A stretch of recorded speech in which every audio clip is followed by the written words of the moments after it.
Hello friends, I hope you all are doing great. Welcome to our YouTube channel, The Engineering Projects. This video is sponsored by PCBWay. It's a PCB fabrication house, and at the end of the Raspberry Pi Pico design, I will show you how to easily place your PCB order on PCBWay site. As you can see, you can create instant quote, order several types of PCB, rigid flex, advanced PCB, assembly services too, and the creation of SMD stencils to solder your PCBs. Furthermore, you can see that there are other services such as the sheet metal, 3D printing, and injection of molding to create your custom cases for your prototypes. There are other services and PCB capabilities that are very interesting for advanced design and product development.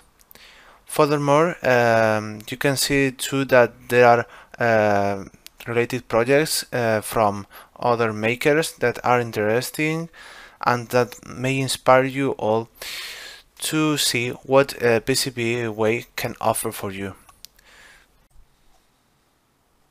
Hello, I'm going to show you how to design a circuit based on the Raspberry Pi Pico, which is a microcontroller circuit. First of all, it's quite necessary to choose the correct language. For example, I will do this tutorial in English.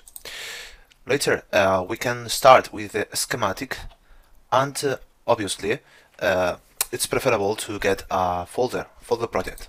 For example, this one. Right here, we should insert the schematic of the Raspberry Pi Pico, well, the reference schematic, which you can find on internet. Let me show you. Okay, here it is. It's a quite simple schematic based on a microcontroller, which is named RP 2040. Of course, we have a USB output, and well, it's micro B, I think. A boot selection to disable the flash boot, and some sort of GPIO signals with a header, which is available to the user to interconnect several sensors and other devices. Furthermore, there is a green LED, and other components that are basic in a microcontroller circuit. For example, I will say the crystal right here, yes, of 12 megahertz, and well, other basic components. For example, this transistor and capacitors, resistors, etc. With this basic schematic, it's possible to create a product, or at least a based circuit with all this information. So let me show you next steps to develop your own circuit based on this Raspberry Pi Pico.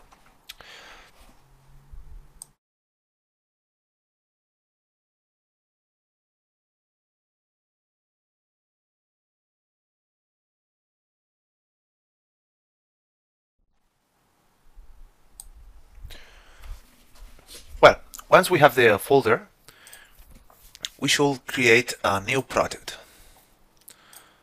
For example, based on this.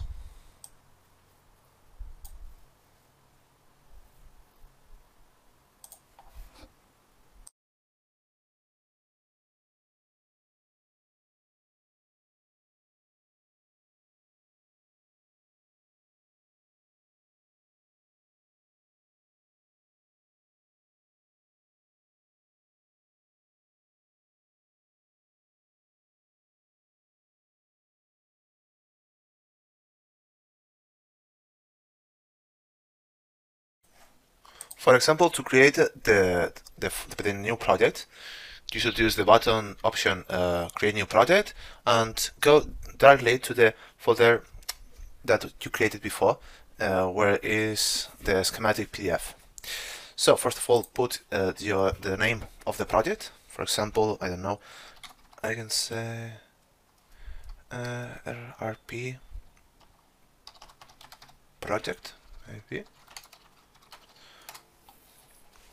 So a schematic file and a PCB file will be created instantly. The first step, obviously, is to create the schematic file and edit it to insert the circuit we want to design. Use default values right now, and this is the schematic window. Very important to focus on the design of the PDF. Now we will need to insert new components. Components in a schematic file are named symbols. The option to place or add symbols is right here. The option place and add symbols. Use default values too, and these are the values of symbols that you can use. There is a list of the different components that we can use. For example, I'm looking for a Zener diode.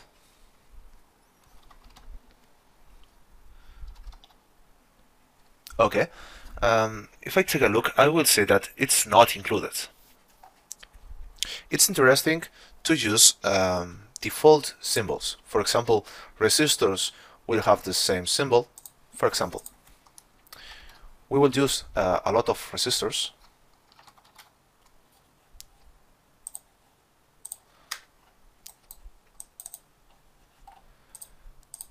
So I propose you to use the same symbol for resistors, but editing the value. For example, if we use a 100k resistor, this should be done right there, right this way. There are other options, for example, but before them we should add the footprint. Footprint, of course, is the way our component is integrated in the PCB layout. This will vary obviously the shape of the component at the PCB. We have the option to insert a custom default resistor SMD value footprint. For example, we can use 0402 or 0603. These are the most common values, but there are others, and it will depend on the type of resistor. For example, 0402, I will use this, which is a very default and very simple resistor. It's quite common. Another option that I would add is the reference, or not the reference. I will say the component number.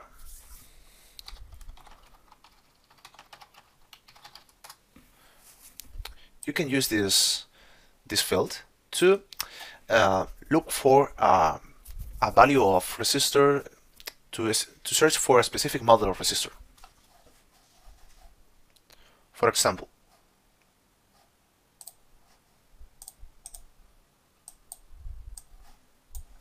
if I go to mouse page,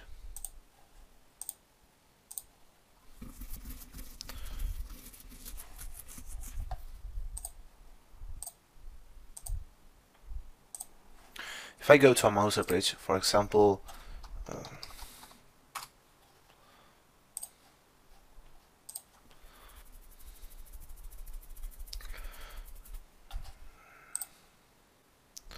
I will select English. Yes. Here in products, we can find all the components of the supplier. For example, we are looking for resistors right now. Let's look for passive components, resistors. We are looking for SMT resistors, which are quite easy to insert and they are very small. And we have the case code, which is the footprint we have selected. For example, we have selected an A4 0402. Yes, it was that value. And 100 milliwatts. That may be a good option. And I'm taking a look at the schematic in which, yes, it was a 100k resistor.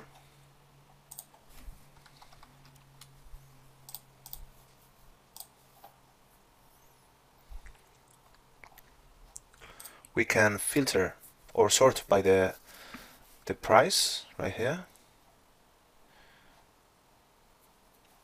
Okay, and we can copy the manufacturer part number and insert it in the component field. That was what I was talking about. Just to insert the part number value in the component field. Why to do this? It's very useful to do this because once you finish the project, one of the steps to produce the PCB and send it to manufacturer, PCB manufacturer and assembly process, you will need to create a Bom file, which is a list of components with all the information about them. So to create that Bom file, which this is a task that you can think that it's easy, but with a project with a lot of components, you will see that it's hard to do if you have not made some steps before. For example, like this one, just to add the component value, so the part number must be inserted in the symbol. If you do this, to create a BOM will be much easier because you will export this topic, this field, the component value, and you can use online tools that I will show you to get that value and create your BOM automatically. I will continue adding different components, but before I would like to show you a tool that is quite useful to add symbols that do not exist in the default libraries, because you know KiCad is using all the libraries that are in a default location, that are default in the software product of KiCad. But if you try to add an external component that is not on the list, that will be impossible if you do not add other libraries that are created by other suppliers. For example, Mouser, Cadence, I think that it supports, it provides several footprints. Well, all this information that is necessary to create your own component, your own product, can be supplied by several libraries that are available on the website. Okay, the tool I'm talking about is Library Loader. You can download this tool using this URL or searching for it on Mouser webpage right here in any component. For example, the resistor we were looking at. If you click right here, Library Loader, download it and use the installation process. You will have to create a user, but following the steps is quite easy to complete them. Well, once you get the Library Loader application installed by using just an executable file and some steps that are explained in the README, you will be able to insert external footprints as I was explaining. Use that window, and later you will see, for example, let's download this ECAD model of this resistor, and a new window will appear notifying that this resistor has been added to the SumAxis part library, which is the library of the loader library application.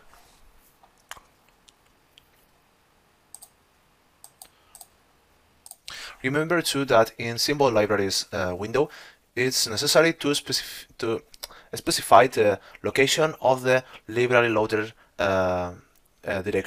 directory. Okay, so you will have to select the path that you have selected previously on the library loader configuration.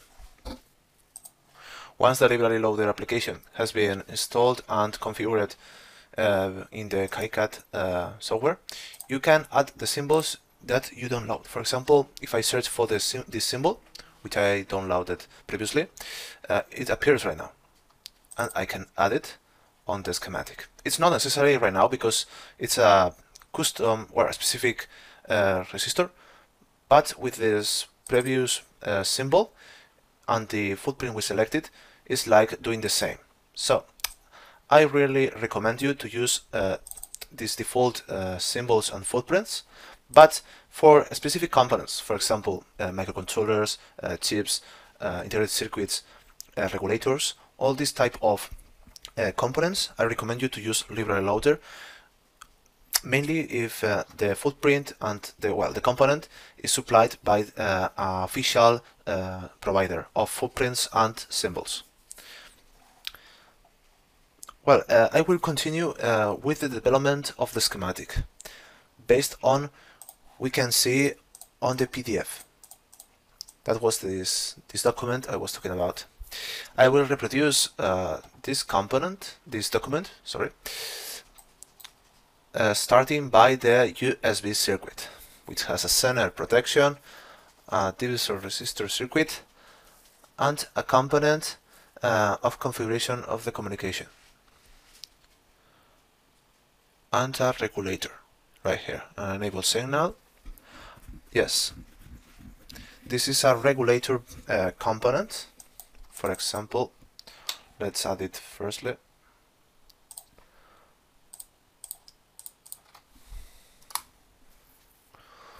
Well, that's a usual problem.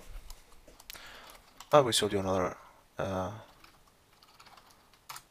another tip right now. For example, it's necessary to use octopart sometimes, just to take a look what is available in the market suppliers. We can see that this is a regulator, a back regulator, 3.3 volts and 800 milliamperes. It's not available right now because there is no stock, not in Farnell nor in DHK. So we must take a look for alternatives. Because it's a USB circuit right here with a B bus value, we understand that it will be more or less 5 volts signal. So we must be able to convert that signal to 3.3 volts.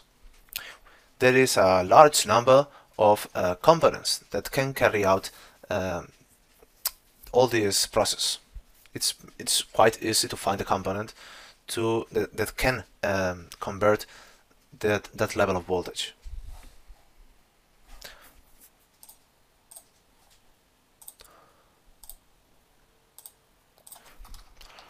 Going back to mouse page. For example, let's take a look at the LDO components, which is a type of regulators.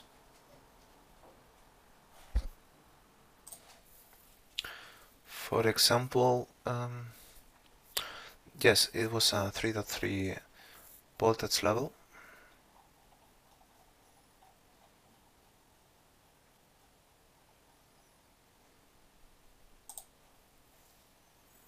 And an output current of 800 milliamperes. At least that was the value, minimum value. One output, positive. Fixed. And this operating temperature is interesting if you want to provide an industrial range product. If you want to ensure that your product can survive some sort of levels of temperature, it's necessary to integrate all the components that can work on that range. For example, minus 45 Celsius. But at this moment, that's not important. So we can proceed with an SMD component. I can see that there is at least this quantity of components, but in stock there is the half, 205 components. Sorting by price, we can see that there are several components. My recommendation is to use the most simple packages, because if you use, for example, this kind of packages with low pad, very small pads, it's more difficult to create, to send it to a manufacturer, and it will be more expensive to get it soldered. So, for example, one like this may be interesting. For example, let's take a look at the datasheet. Obviously, most of the times there is a typical application circuit that you can take a look, and it's very useful. Sometimes there is a more interesting typical application circuit. For example,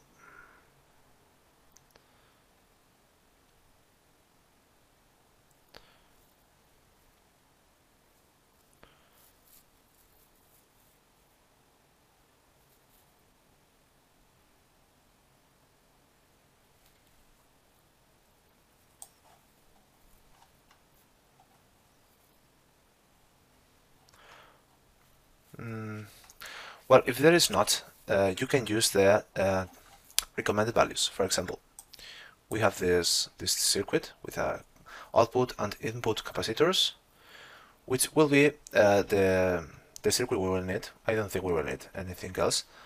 We will not need anything else.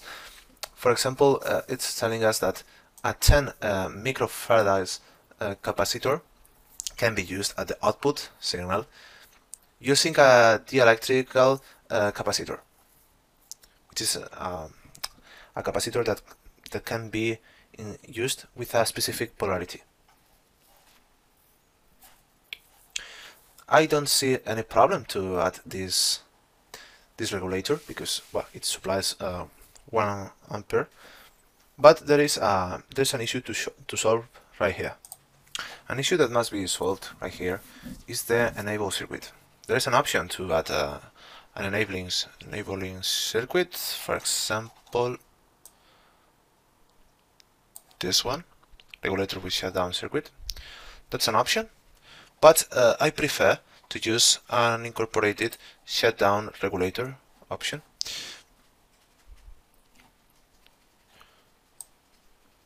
There are options with this pin, this type of regulator.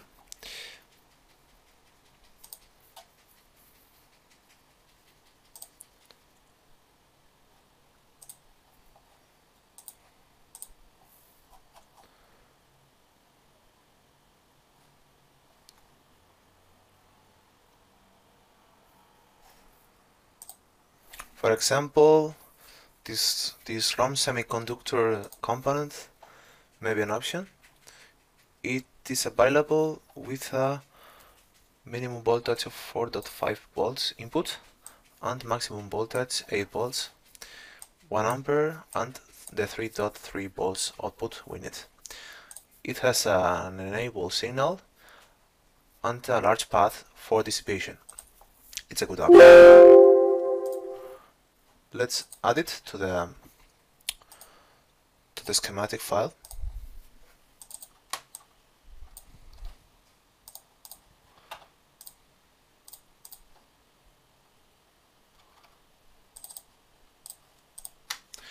One more thing I was missing is that the part number is used in the loader library application.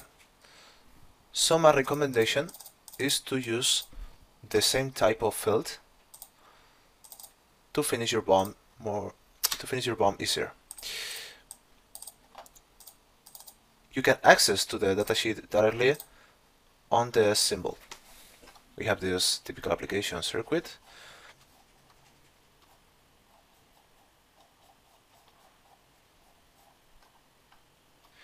With a layout, board layout recommended, that is recommended. and some sort of values.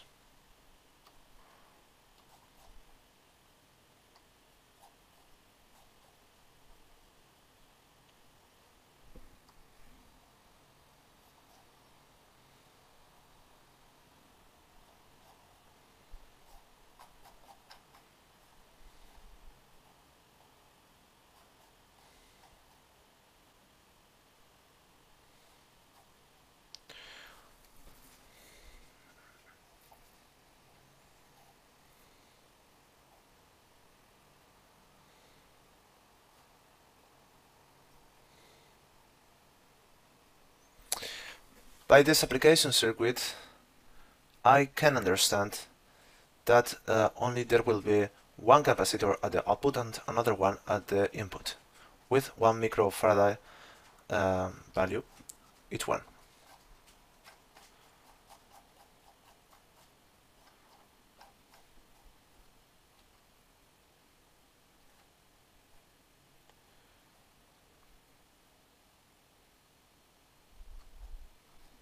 The shutdown current is 0 microamperes.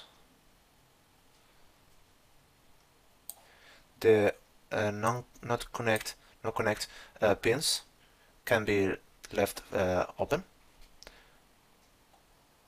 So at the end there will be not too much pins to be used. Taking a look at the typical application circuit, we can see that the ceramic are the capacitors are ceramic type. So at this point, one thing that must be done is to add the capacitors. We can use this very easy symbol. With 1 microfarad, I will use a footprint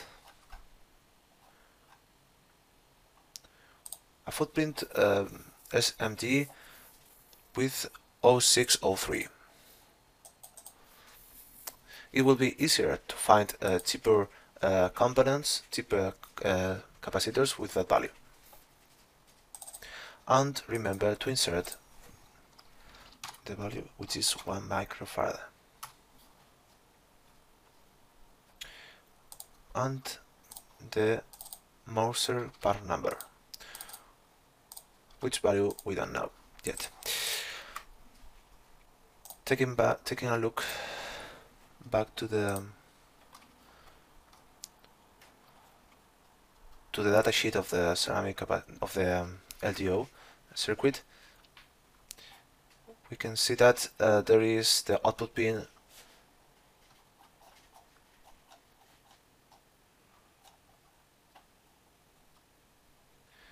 okay. So the output pin must be connected to the second pin.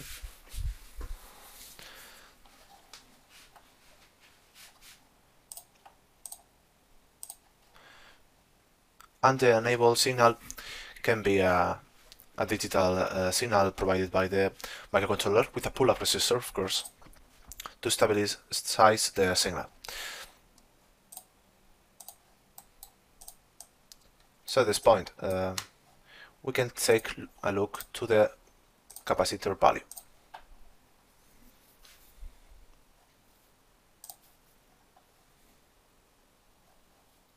We will use a ceramic capacitor,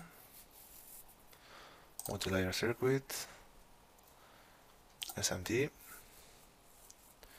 1 microfarad.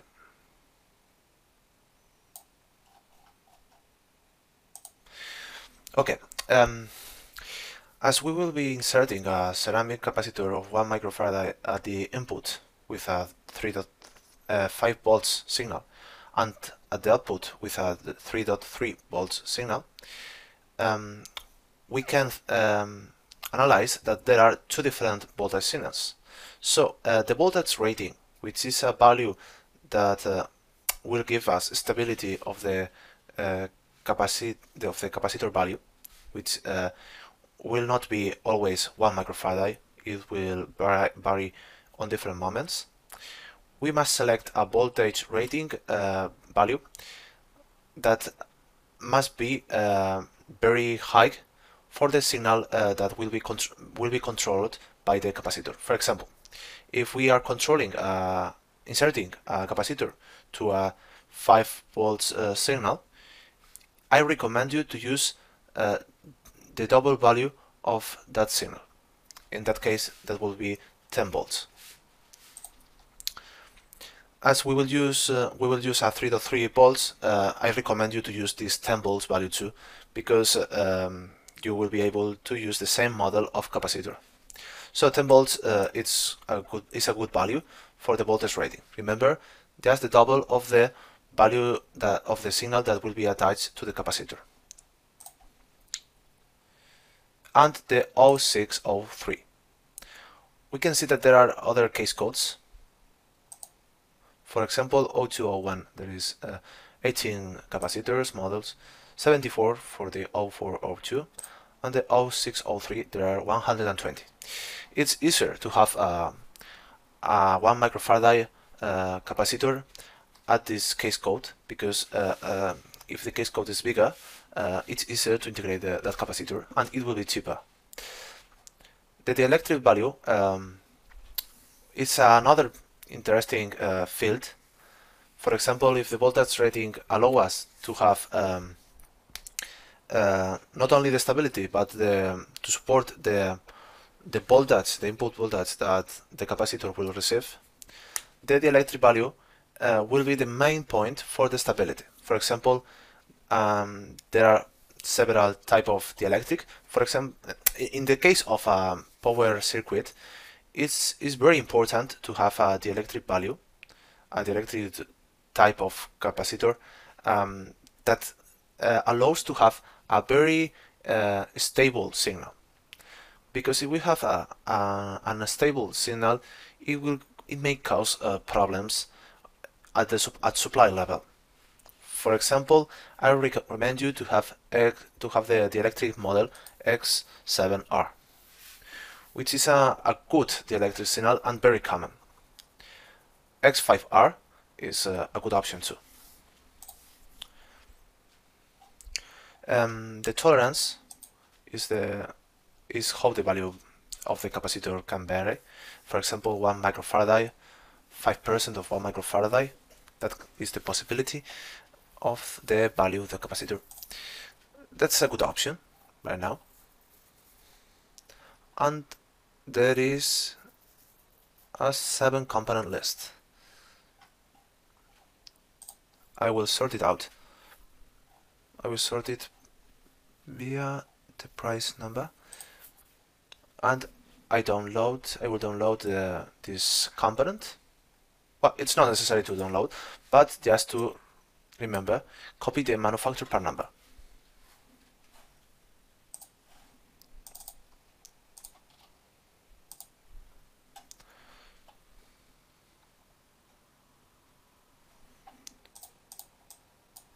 As we will use the same capacitor, I will copy the same. Remember, it's a ceramic capacitor, so it has no polarity right now.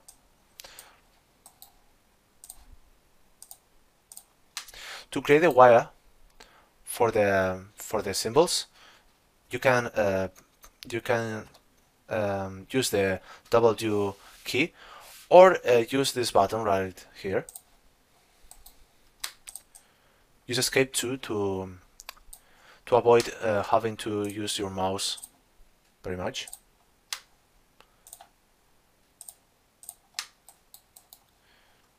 To add the ground level, I recommend you to use the default symbol.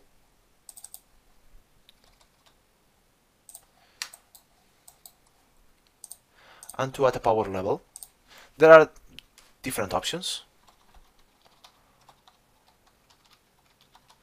For example, we can use a global value.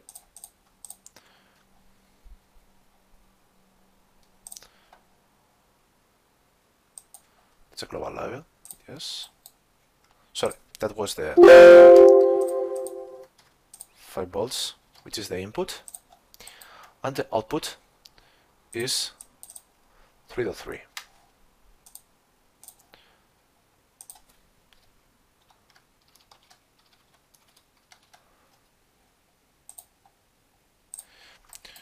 Using these labels allow us to have a global value.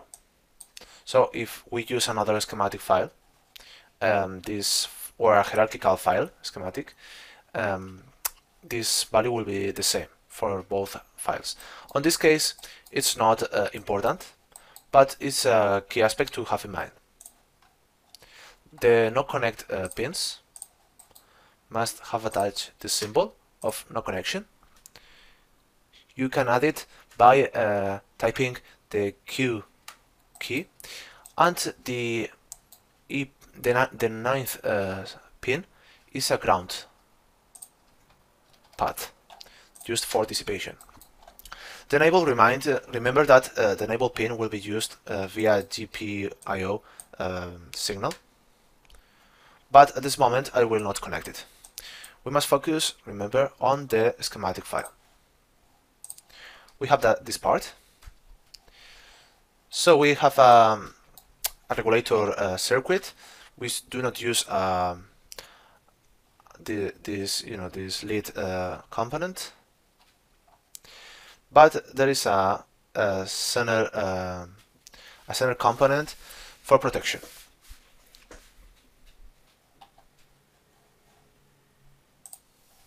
At this point, we must remember how this center works. For example, if the current is direct, we will get a drop voltage right here, and if not, the polarity is not direct, we will get an reverse drop voltage.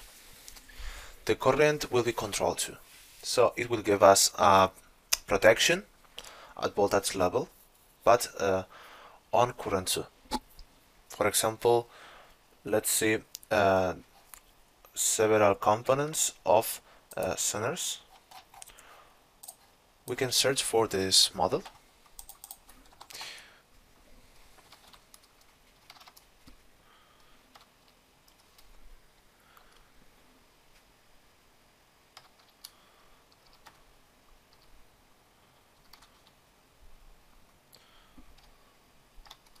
It seems to be available on Mouser. Yes, it is. We can download the symbol and, well, the ECAD model. Add it to the schematic file.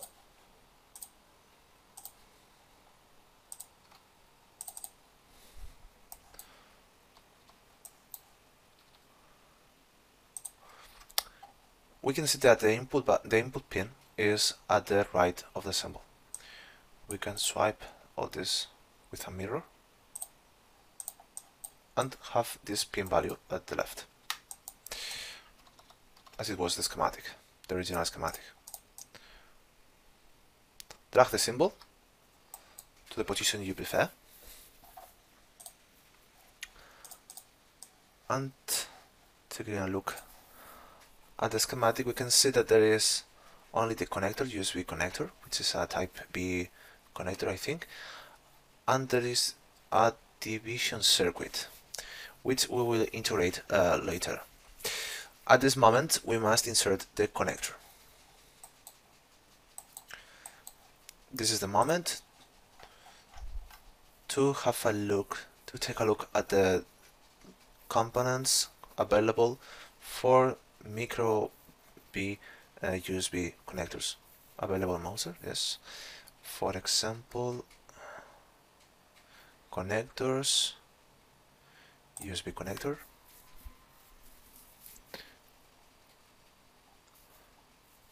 I think it's it's obviously FAML, SMD. Another option is to have a through hole. It has 5 contacts, 1 port, micro B,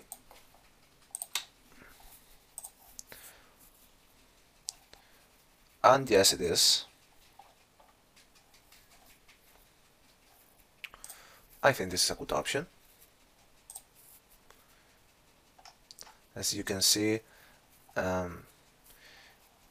there are several points just to control the position of the component, to have it attached to the PCB.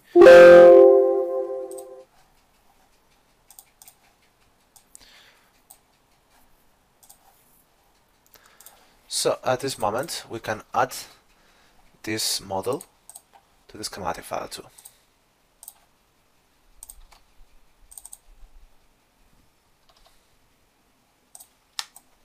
Remember to have the correct disposition of the of all the pins. For example, at the schematic there were 5 pins, which is a USB 2.0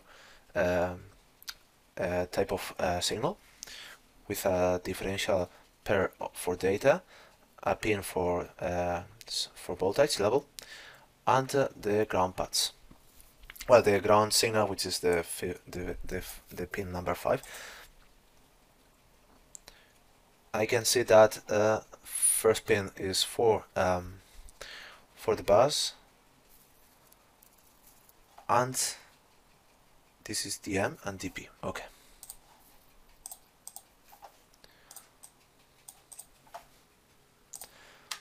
This is the moment to start with some local levels. For example, USB DM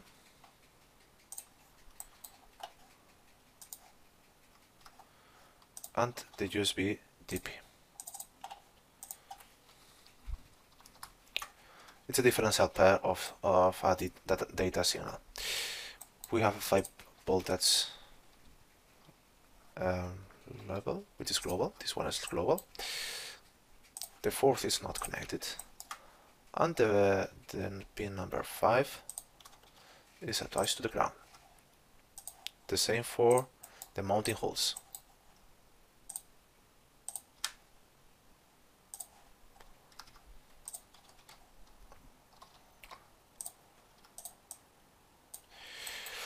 Well, this is the connector. We don't need further details about this. Let me review the capacitor circuit.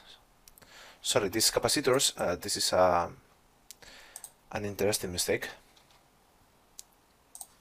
Remember, the capacitors connect the signal, the voltage signal, with the ground. That was not possible. I hope you were focused on that mistake.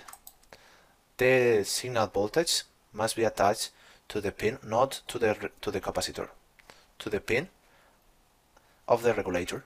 The capacitor must be attached between the voltage signal and the ground.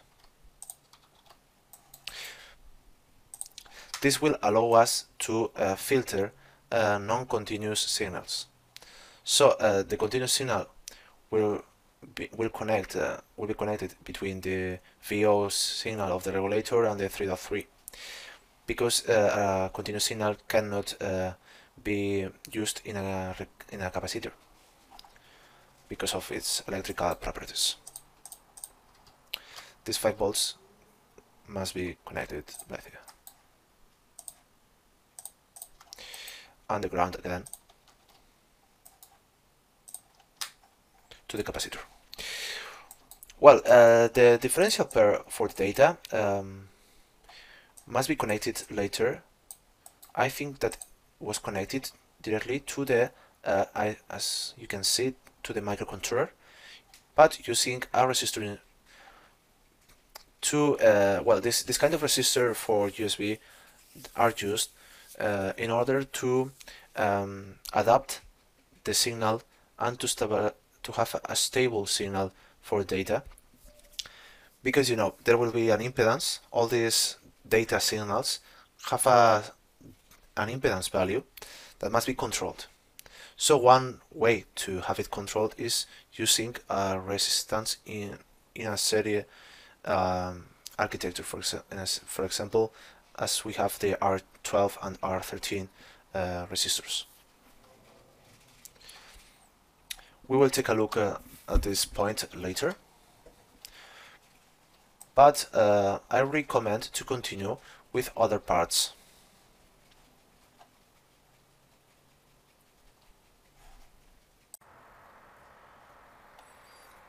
Well, due to the circuit that we have to reproduce right now, it's interesting to start with the microcontroller, because all the different circuits are directly connected to this microcontroller. We have connected the power circuit, and now I would like to connect the microcontroller RP2040. It's a specific microcontroller from the Raspberry Pi Foundation, so it's necessary to look for it on the suppliers. For example, searching for Mouser.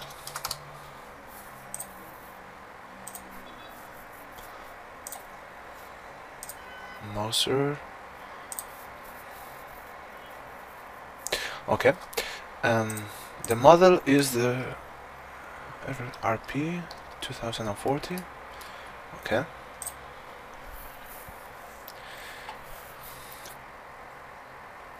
it has around 56 pins. Yes, it is. It's the same package. Remember to have the library loader already on.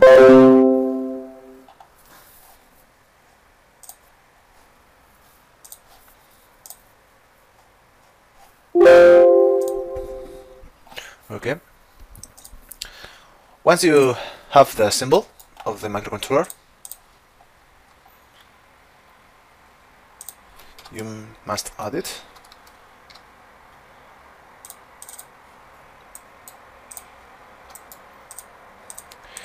All this data that appears in the schematic and symbols can be showed or not.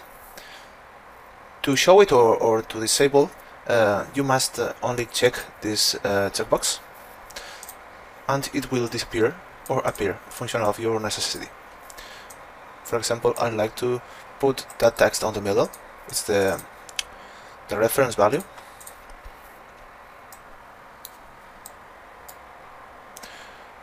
Right now, the key aspect is to start with the power signals. Well, better said, the capacitors circuit that are used for filtering the power signal. For example, like this one, C8 and C9, they are used for power signal. All these integrated circuits usually have the same power signals, although they may use different values. For example, we can see that there is a 1.1 voltage level for supply, but there is the typical 3.3 level voltage too. So we must adapt and connect all these signals to the microcontroller, together with their capacitors for filtering. All these ones too. C10, C11, C12, C14.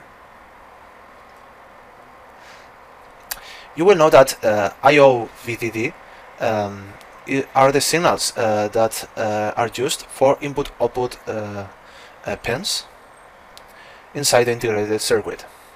But there is this DV/D signal, which is used with another level voltage.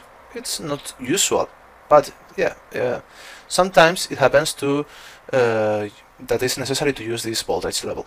For example, in physical layers for Ethernet or that kind of connectivity circuits.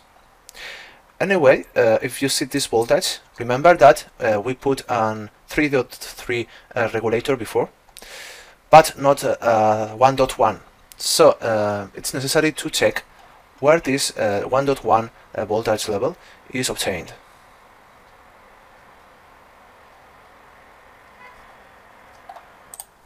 If we search for the RP microcontroller, we can see that there is a pin named VREG VOUT, which is a power output for the internal core voltage regulator. which nominal voltage is 1.1 volts and 100 milliamperes. So this is the signal, the pin, better said, that that provides that level of voltage to the other pins. Going back to the schematic, we see that this 1.1 voltage level comes from this pin and goes to the other signals, well, to the other DV pins, but with several 100 nanofarad capacitors.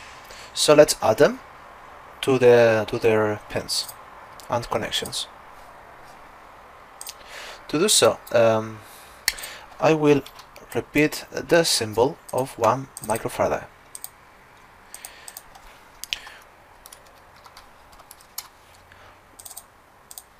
Because this is a very small value for a capacitor, I would choose this 0402 case, because it's really common at these values. And remember to always look for a model, a component that is available on stock right now in different suppliers, for example Moser.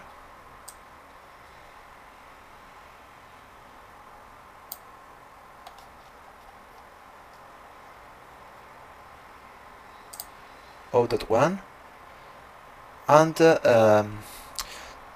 10 volts would be a good value right now, because although we will be using this 1.1 voltage level, it would be necessary at least 2.2 or 2.5 volts, but we will use the same value for the 3.3 signal.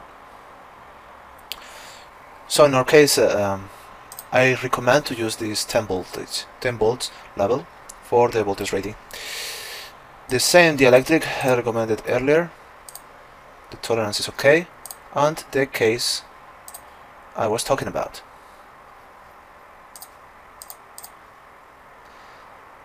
As you can see, there is a lot of stock for this kind of capacitor. For example, this one is okay. And here it is, we have our capacitor for the power signal filtering. We must attach it to the DVD pins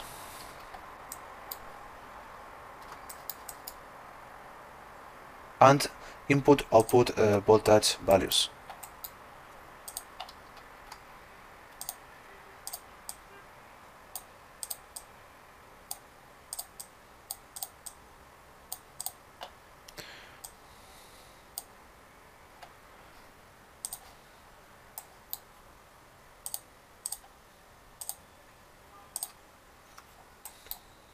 Why putting the capacitor right here? Why not putting all the input-output capacitors here and just labeling to this pin? It will be the schematic will be more beautiful and clear.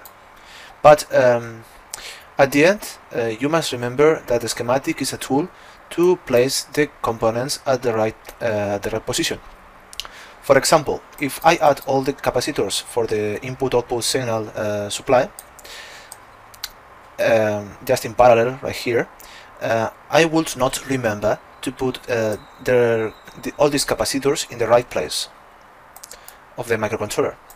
For example, if this is the this capacitor and the other capacitors from the input-output are placed together in the schematic, I would not remember that, for example, this one must be attached very close to the 22 pin.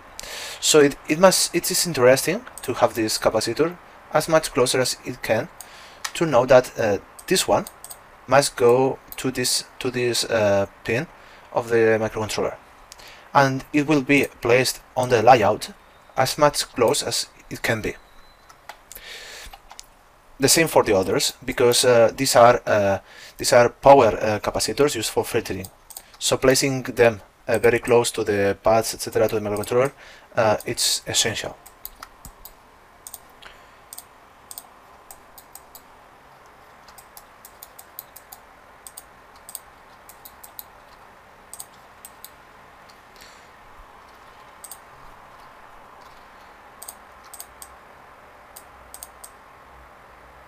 These decoupling filters are correct right now, but there are others. For example,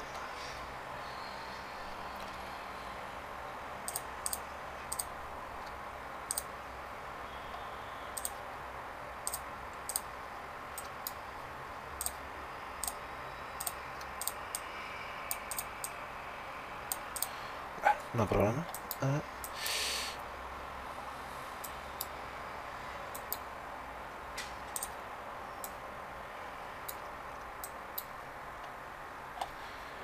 I will get the voltage signal 3.3.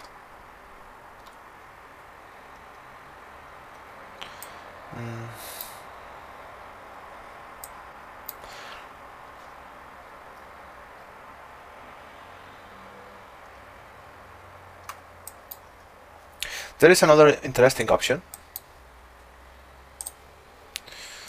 to just use the 3.3 with a label, because you know this voltage level symbol is not very easy to use. If you don't have a square symbol, you have a rectangle.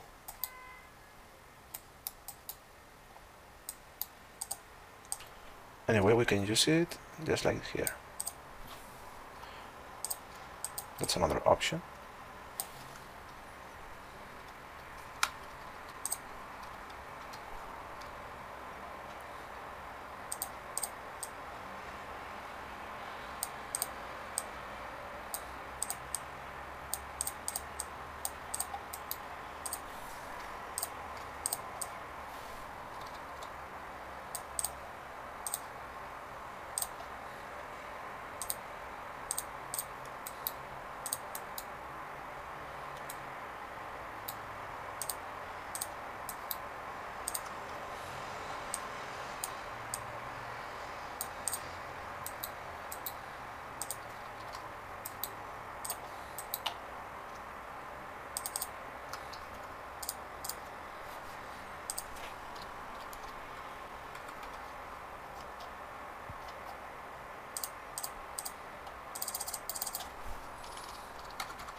Okay.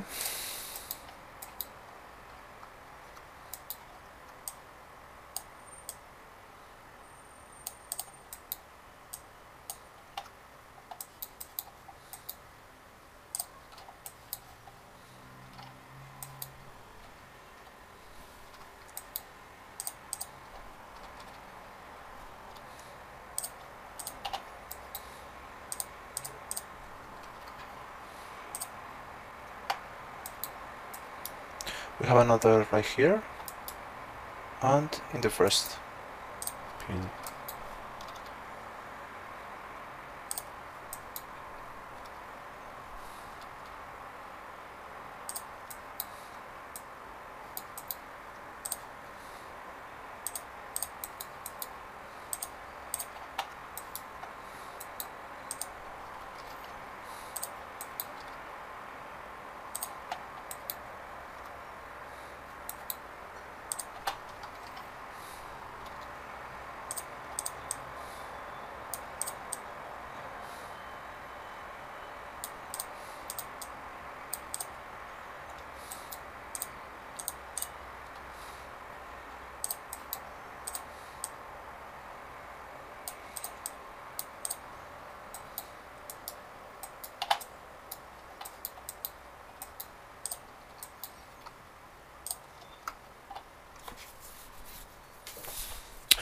Okay, let's take a look.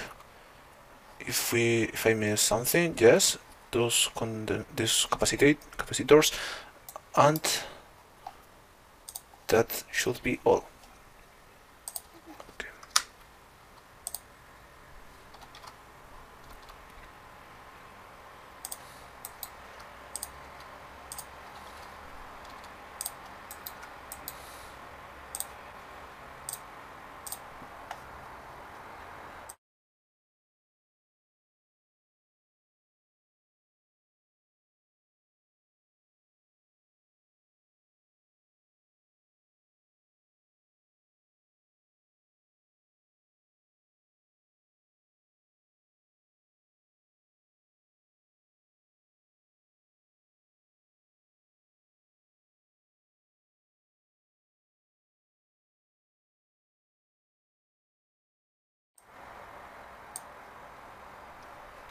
Okay, about the power, I think that it has been connected totally.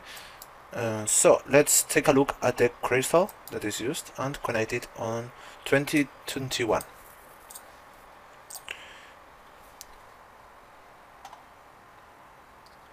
We can see that it is a 12 megahertz crystal, and if we take a look at the datasheet, it's necessary to know other details that are interesting at the selection procedure of the crystal. For example, once we search for a crystal on Mouser, we will see that there are different parameters to take into account.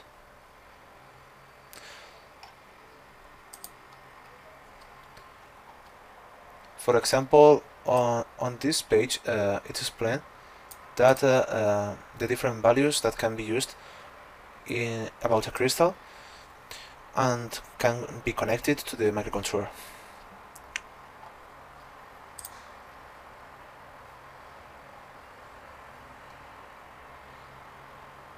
The reference design obviously uses the 12 MHz crystal, but there are other options.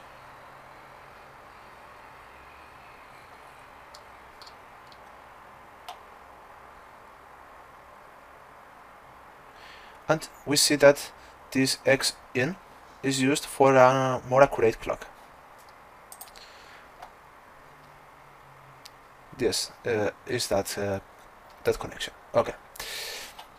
There is no other clock used. For example, in other components there are several crystals used, because sometimes there are two architectures independent that must work together. I see that there is no values at specific values used for the crystal.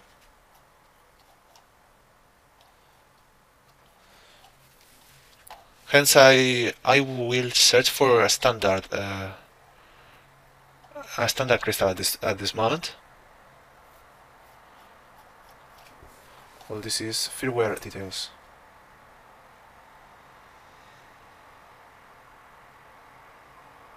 No bomb attached. Okay.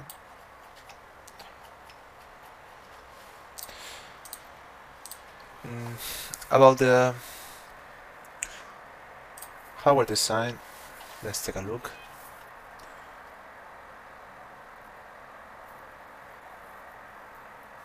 Crystal oscillator, okay. There it is, the capacitor. Okay, I see. The chosen crystal is this one.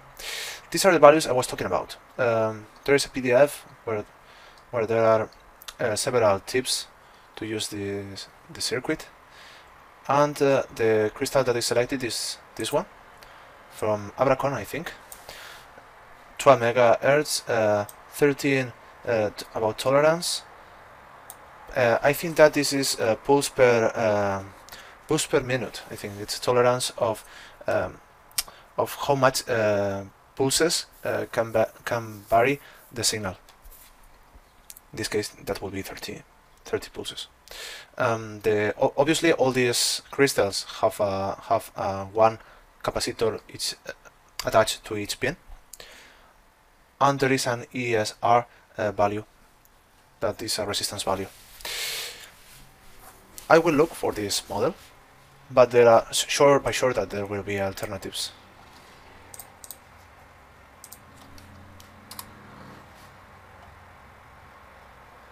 It's available right now, and there is a symbol, visual symbol.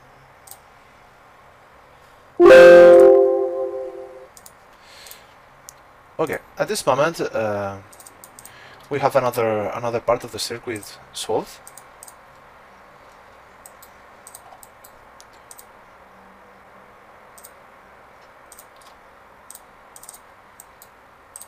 This is the crystal.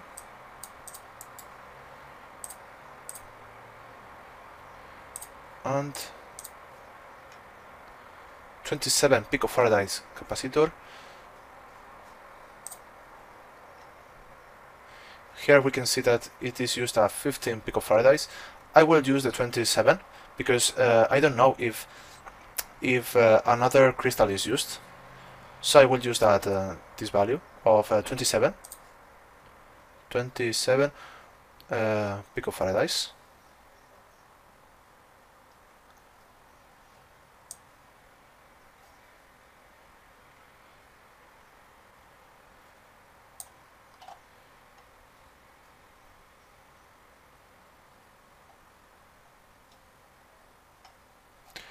This is a common value for crystal capacitors.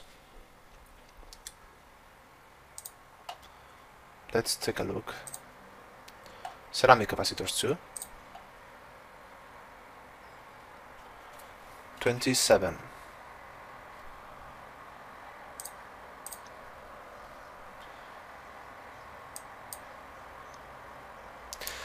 I recommend you, because for the sake of signal stability, to have a high voltage right now, because you know, the crystal signal is quite easy to manipulate and to have errors because of noise and other parameters.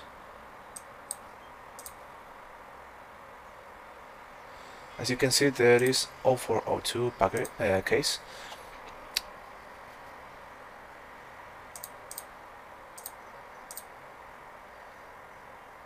But there is no stock. Okay.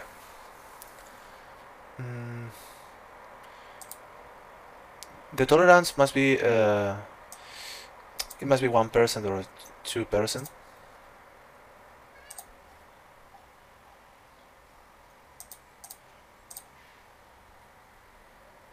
We have this one, 0603. Okay, it's not a bad case anyway. We can copy this capacitor, for example, update the value,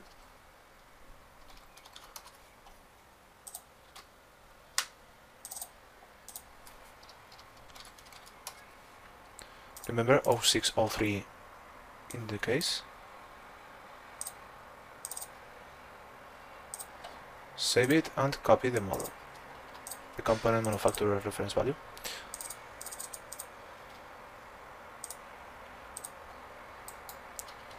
One per terminal of the crystal, and attach to the ground.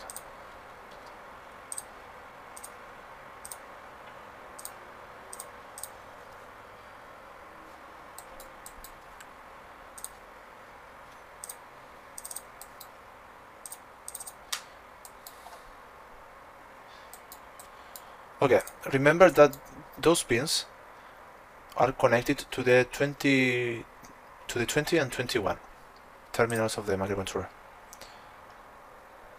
I will create another label.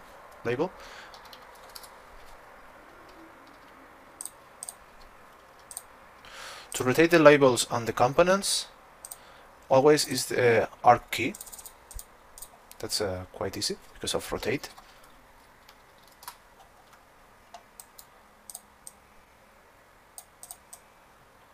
Well, that is all about that, the labels.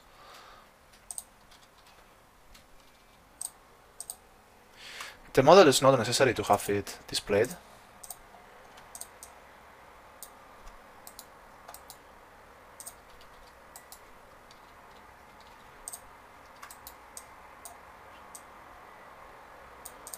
And that's all about the clock. Well, the truth is that once we get the pins for programming connected, the microcontroller will be able to work with all these components. Nothing else is necessary, I think. But however, it's obviously important to have the pinout, or the output pinout, selected and connected, because the user must have access to the microcontroller outputs and inputs. Anyway, I mean, this is the basic circuit for the microcontroller, the integrated circuit with its clock, and the power circuit with all its signals and filters. Looking back into the the schematic file, we see that another important step for the microcontroller should be the programming port. Let's see if it is connected. We have it right here. Those are the pins for programming, the software clock, software device input output.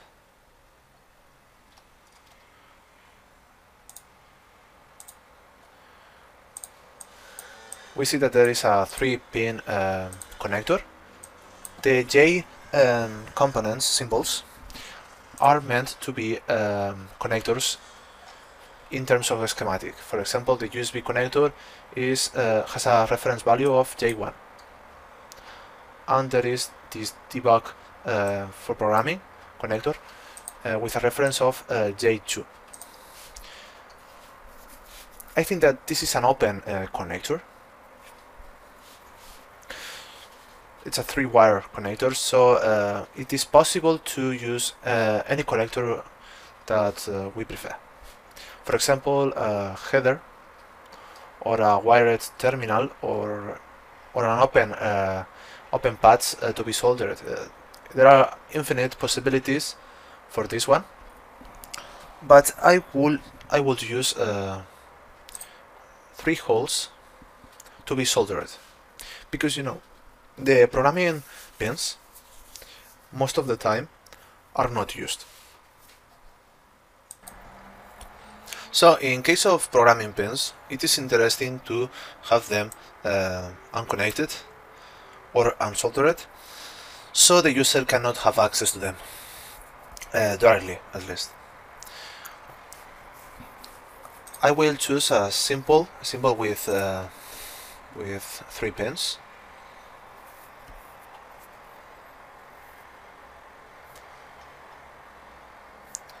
For example,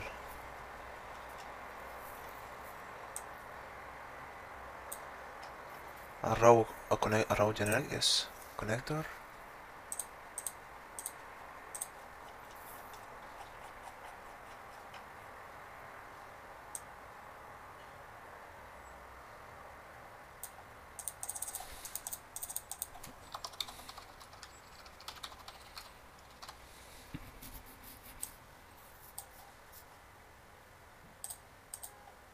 There is no footprint.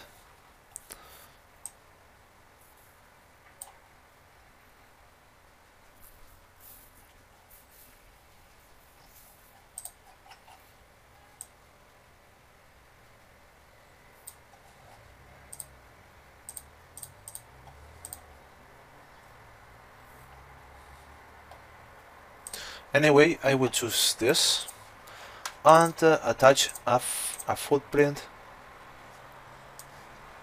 Let's see.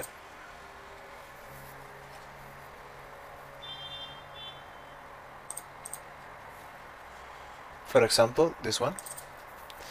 This is just optional. Once we get the layout process, we may edit that footprint value. It's not important to have it selected right now, because it will not be sent to the Bom file. I will use the same order as in the schematic file. Ground is on the middle. The clock programming label.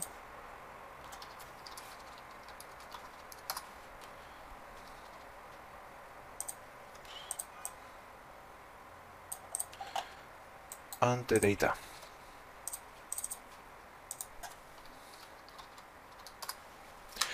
Okay.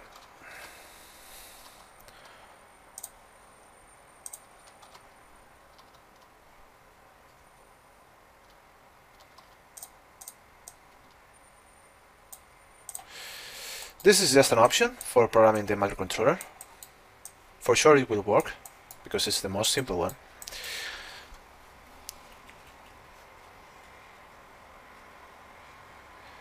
There is a run pin that I don't know which function has.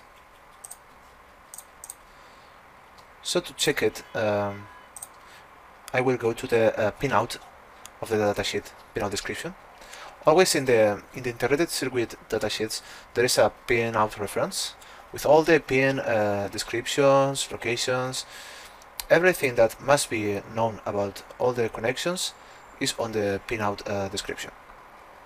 For example, the RAM pin I was talking about. It's a reset pin.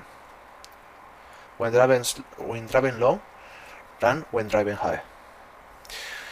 Well, we must drop the voltage to have a reset. It's very common to have a reset pin for any integrated circuit, mainly the microcontrollers. Let's see if there is a button connected to the signal, because it's common to have a reset button.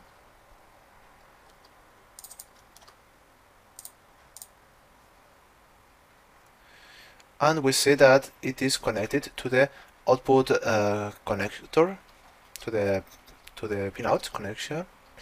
So it will not be used with a button. The only button that is available is the button for the flash boot that we have right here. So at this moment I will not add the pinout. I will check which signals go directly to the pinout terminals, but at this moment I will ensure the most common and basic circuits. For example, we have the crystal, we have the program connector, but we can check the other circuits. For example, this ADC circuit. At this part, what is explained is that there is a liquid once the 3.3 voltage level is not active, because there is a diode connected to the ADC pins. So we must insert a FET transistor to a voltage divisor. It is important to check that the current that will be liquid right here will be equal to the difference of voltage between the ADC value and the voltage that comes from this resistor divisor. It will give us this system, the third part of this system value. Let's take this circuit and insert it to our schematic. We have the component value for the FET transistor,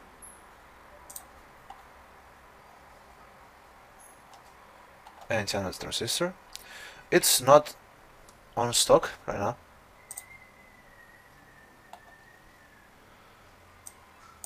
but there will be new components available on the 24th of October. Anyway, if we are on this problem right now, because there is no stock, we can check if there are similar transistors.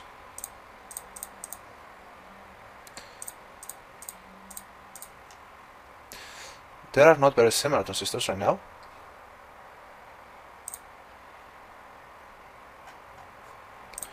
Let's see the other options.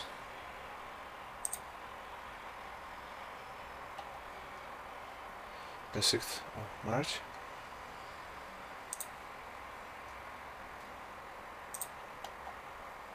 '24th of October.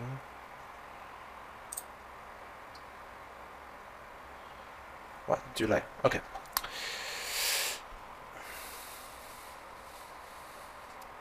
Because these values are very generic, it is easy to understand that any one of these will help us to avoid this liquid current.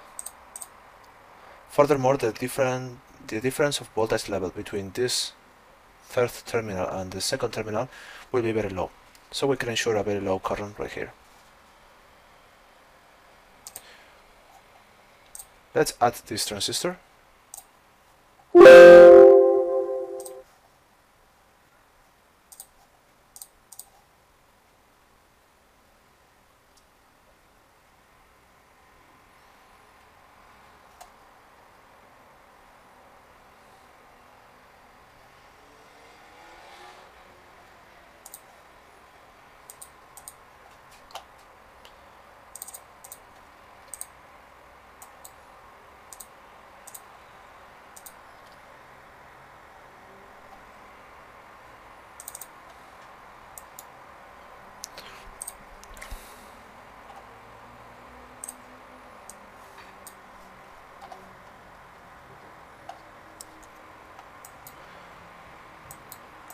About resistors, it's easy to find the values that are needed.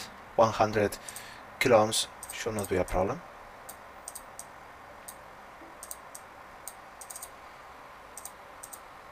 And using an 0402 case is very common.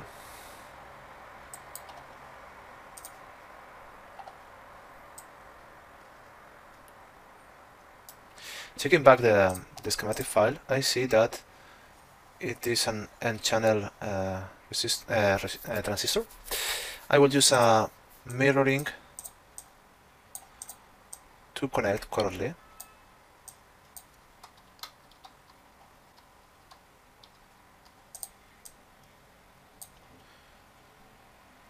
Okay, that is. It's not necessary because the drain must be connected to the ADC. I will use a label.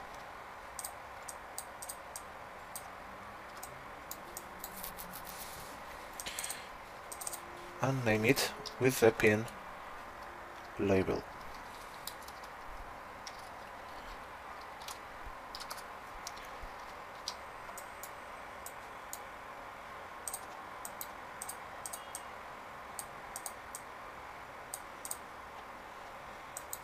Excellent.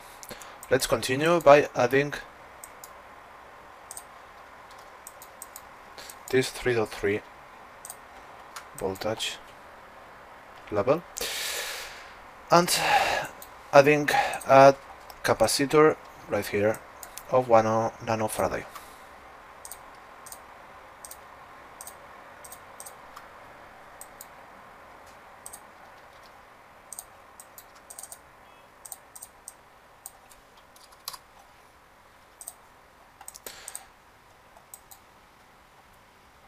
The V system that is inserted in the schematic PDF document is 5 volts. It's the same signal, but with the diode. So we will do a change right here. I will make a change.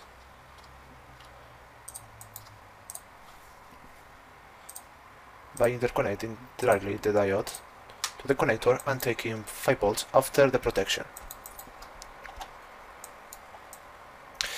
This will be the circuit. The last step to finish it must be searching for the capacitor and the resistors.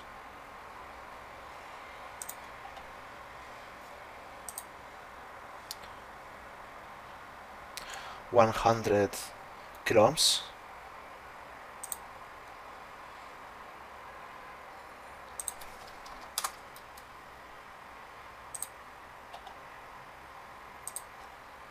Remember to use your preferred language.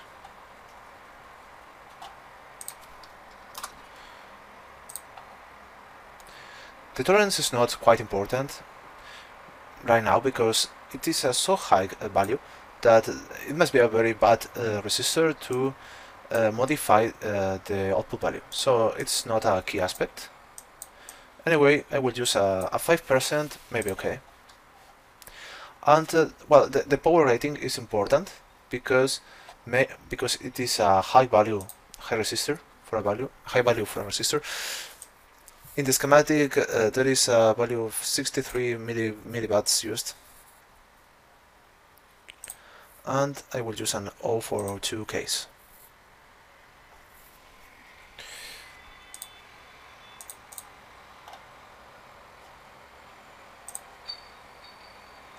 Sorting by price, we got our champion, 100 kilo ohms.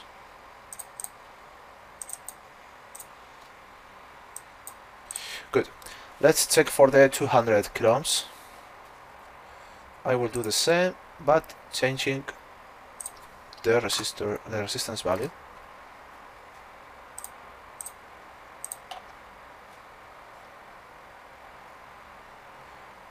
And this is a good option.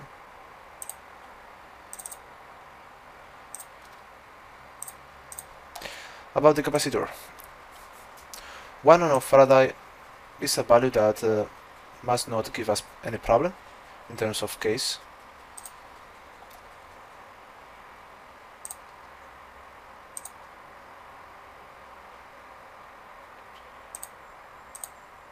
And the power rating that is used is 25 volts.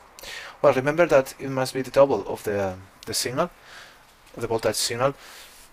In our case, it will be the first part of 5 volts. So with 4 volts, for example, maybe sufficient, but I would use the same, 25 volts. 0402 case code, and the 1 nanofarad, which is 1000 picofarad.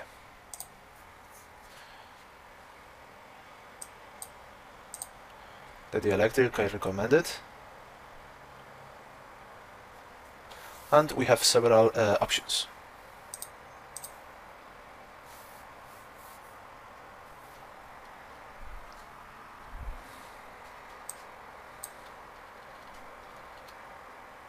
Or for example, just take your Juda capacitor.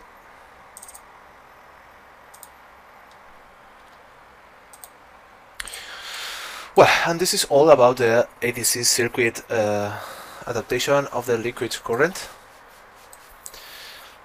The next step will be adapting the microcontroller in terms of boot mode. As you can see on this schematic file. But before, it's necessary to check the functionality of these pins, QSPI pins, which obviously is based on a quad SPI connectivity.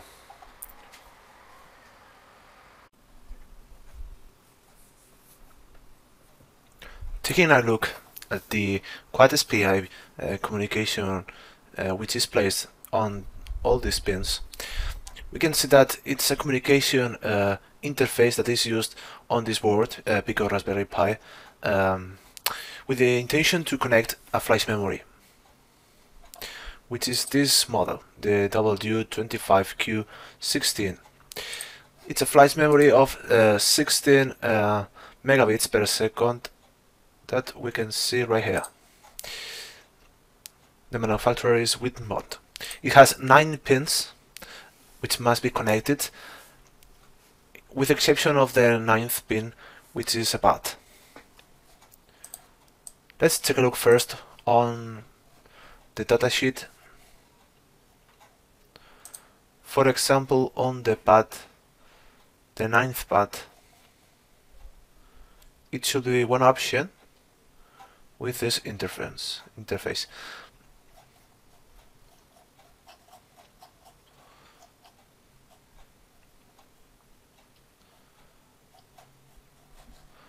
Let's see. Okay, it's not specified right here. This is the soy package, which is, I think, is the same. Ozone package. Ozone package. This is the one we're looking for, and we see that there is not a middle path specified as the 9th path.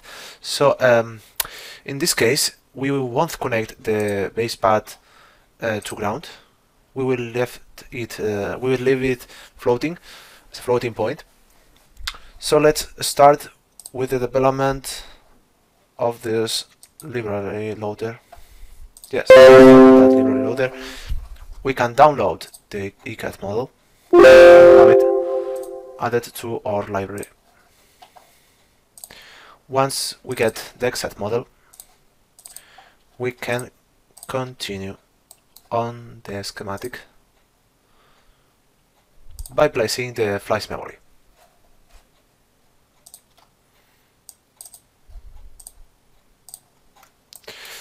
From this point, I will start by continuing with the same schematic by placing the components which are attached to the flash memory. We have two capacitors, 2 resistors, a button, simple button.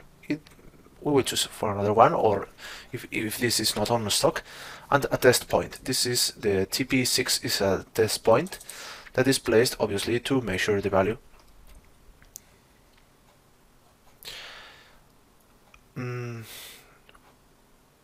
I see that there is no other elements or components to be inserted, so I will continue by adding all these that are related to the flash memory.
Well, at this point we must label all the pins that are used for the quad SPI communication.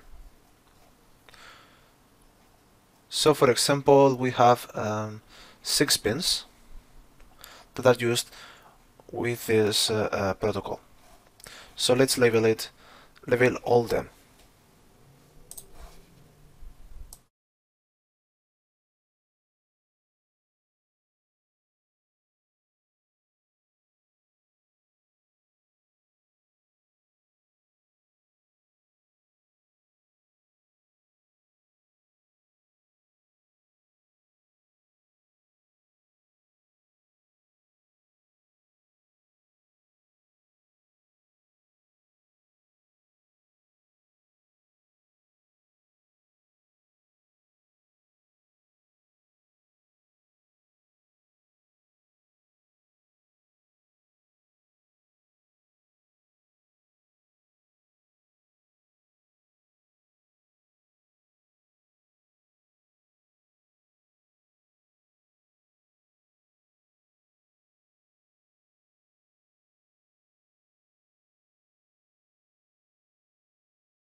In order to connect properly the button, we must move a part of the circuit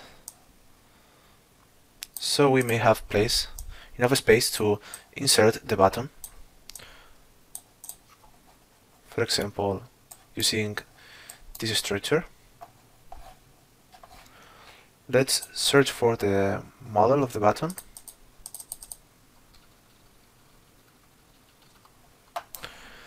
The main function of this button is to disable the flash.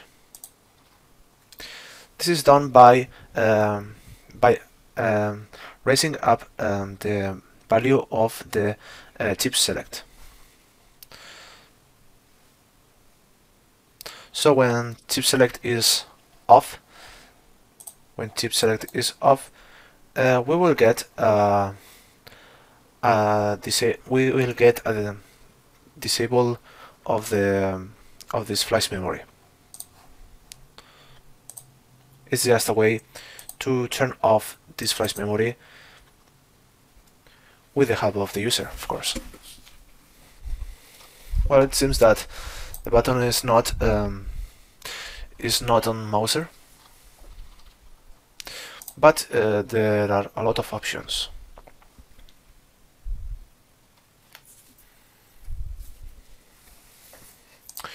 For example, let's take a look. Electromechanical.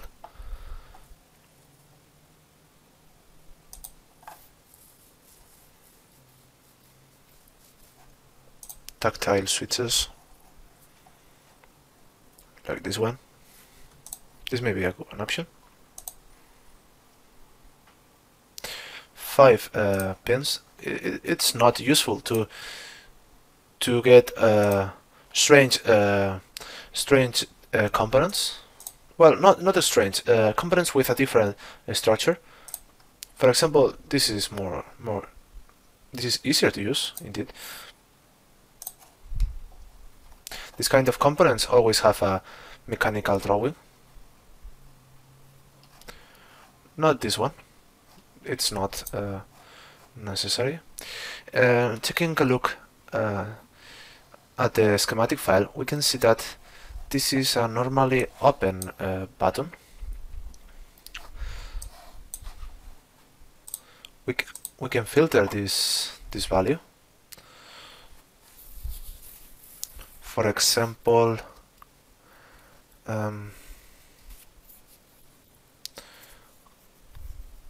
if I remember well, with the parenthesis value points out the permanent signal or the permanent position. But let's see if this is okay.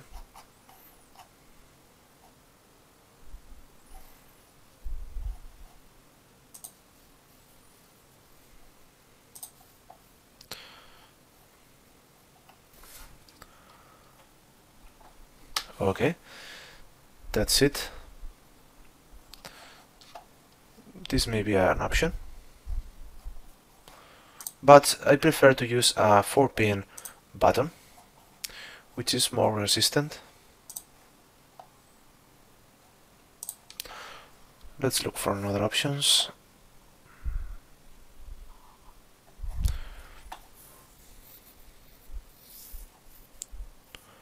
For example, these are small buttons, but useful. Okay, this can be a good option.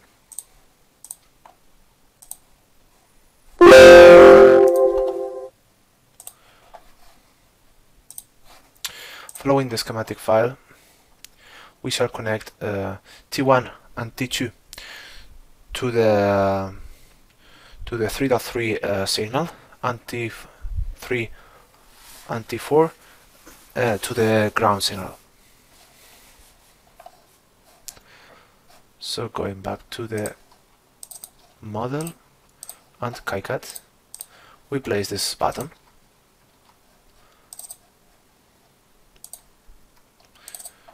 I will not show the reference value, just like this way. Remember, 1 and 2 versus 3 and 4.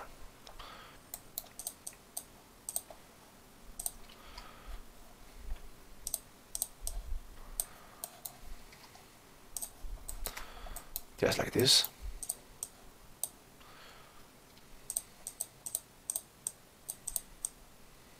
Yep.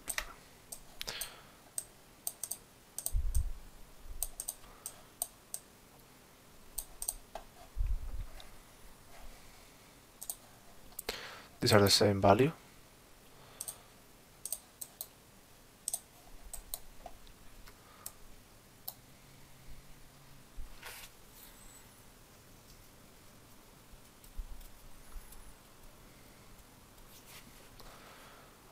I see that there is a do not place a resistor on the schematic, which is numbered as R4. I think that's a pull-up resistor. So we will place R11, which is a 1K resistor. For example, this one. I copied that resistor and edit the value. Remember to always replace the component, the reference number of the component. Let's take a look at the resistors. 1K resistors.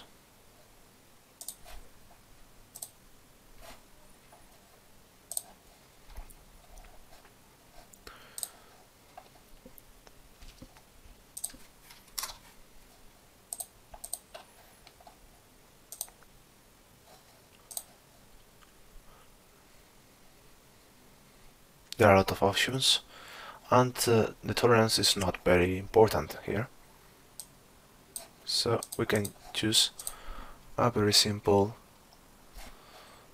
and cheap value of resistor. For example, this one.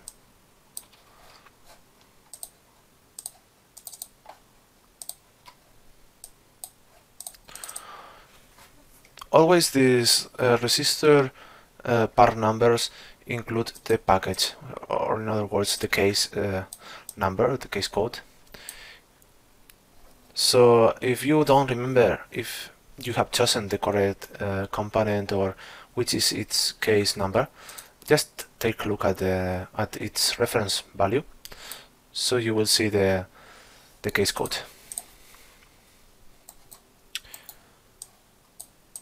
Just finishing by connecting this resistor to the chip select signal. So when this button is active, chip select is set to ground. This disables the flash memory because the microcontroller is not able to connect with the flash memory. Just like that. It's quite simple.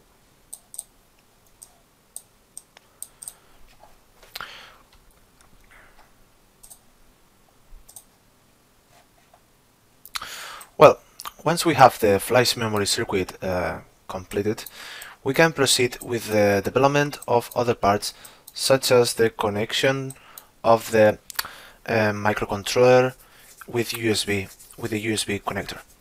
For example, we can see that the pins 47 and 46 are not connected. These are the data pins for the USB. I need to clear some space to connect the resistors. So let's change the position of these signals and capacitors. So I may have that space. This should be enough. Okay. And I can put this 1.1 signal just like this way. Well, the resistors, well, the data pins used for the USB signal are connected to well, all these data pins are connected to a series resistor, which value is 27 ohms. This value of resistor is standard based on the speed limits of USB 2.0 protocol. Most of the time we will see this value of capacitor and other values in different protocols. But for USB 2.0, most of the time there is a resistor with this kind of value.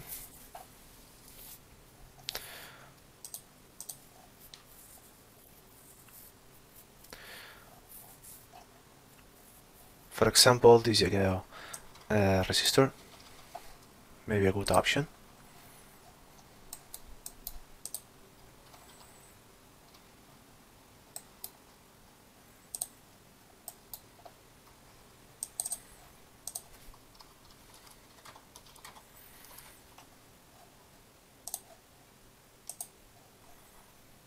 This is an 0805 resistor.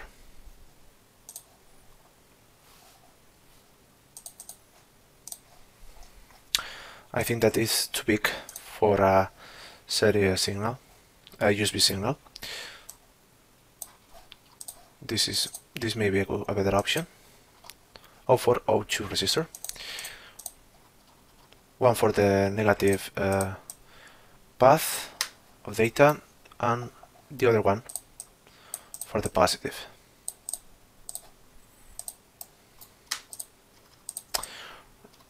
Let's turn it to the right. Yeah, just like this may be a good option. Well, if we see that by dragging the values or the labels is not very comfortable, we can change the grid. So we can drag all these kind of elements easier.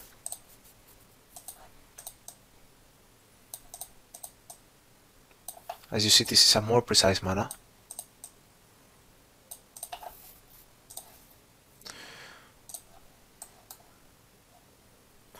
But be careful, because it's more difficult to connect the elements.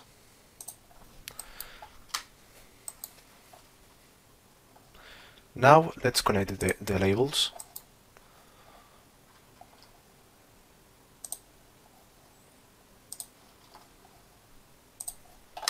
Okay.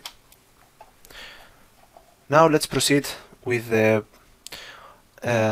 with other parts of the circuit.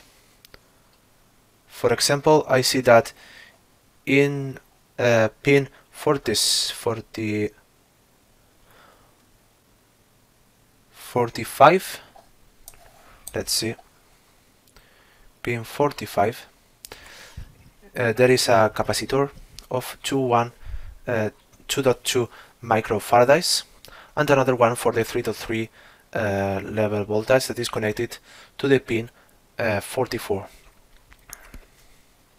So let's adapt these signals.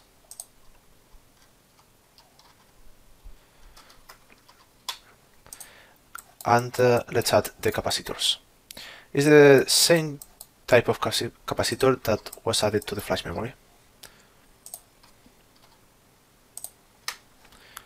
I will change the grid again to be more comfortable. I think that this is a good option. Okay.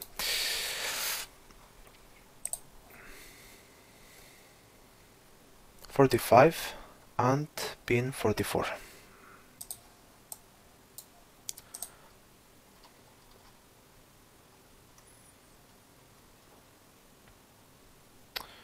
Okay.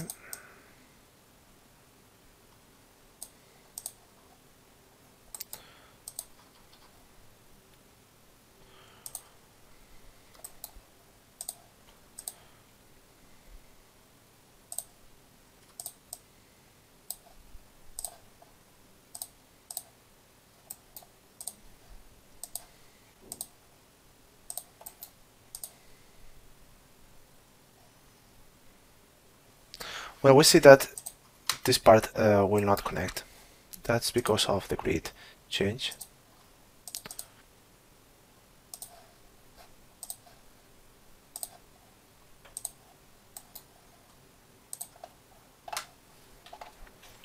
Okay, just let's add the ground to the signals.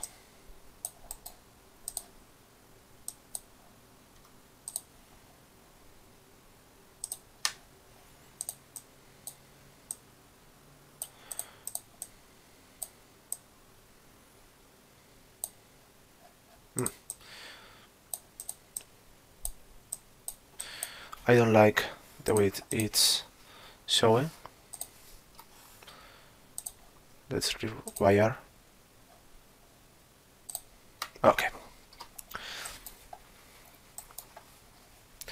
The 43rd pin seems to be an special level of voltage. Let's see its function. Is the pin 43 ADC VDD. Okay, it's a power supply signal for the ADC part of the microcontroller.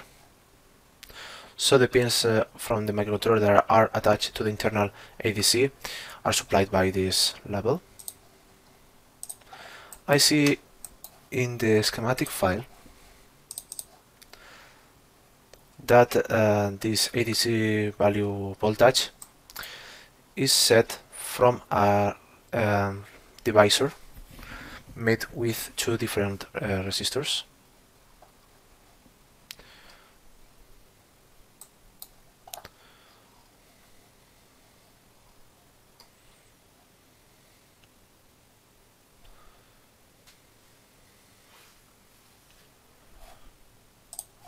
So following the schematic file, we will get an ADC power supply signal of 3.3 volts,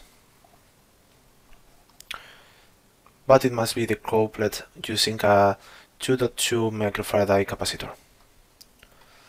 This ADC VREF signal is outsourced to the pinout of the Raspberry Pico. Let's add all this circuit.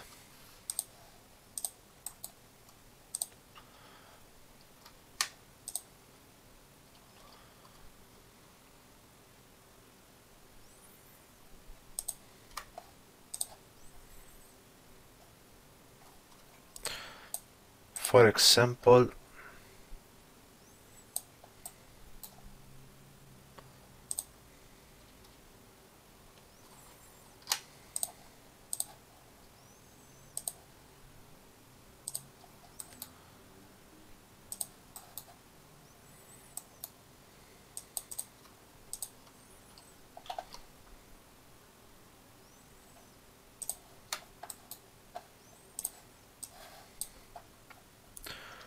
we have a 200 ohms resistor and 1 ohm resistor to get the VREF value.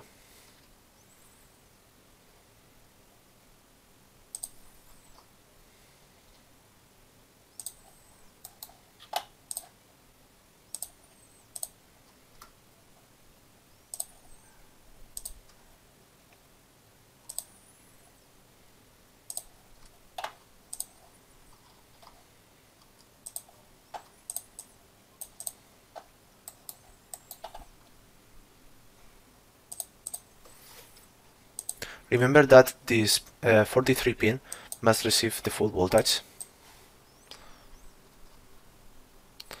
so it should be connected like this way.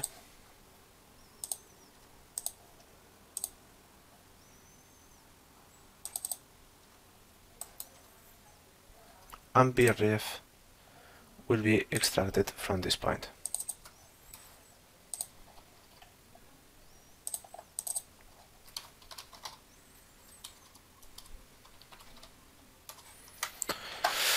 Okay, let's get the 3.3 voltage level.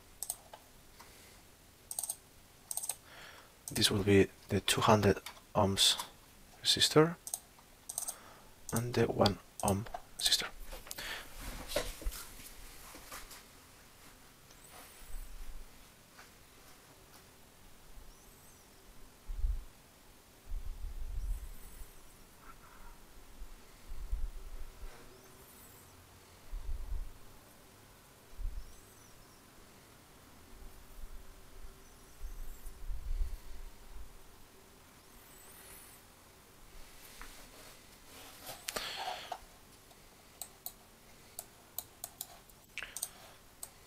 I understand that this voltage reference value is used to know which will be the maximum value that the AD converters can offer. For example, if we have a 10 bits converter, once we get the full resolution value, which will be the voltage level that we should get. So that will be the same value of the VRF. This is useful to get the correct calculations using the ADC pins. GPIO 29, 28, 27 and 26.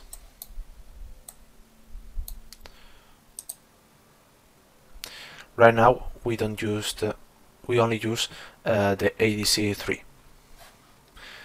But I see that in the schematic all these pins are labeled and connected to the header, to the pinout header. So in the future I will add all this pinout.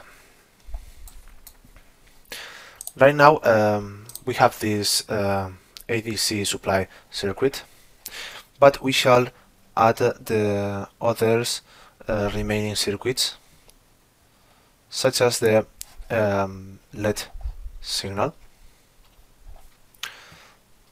We have a LED that can be activated using the GPIO 25 signal. I am going to label that signal.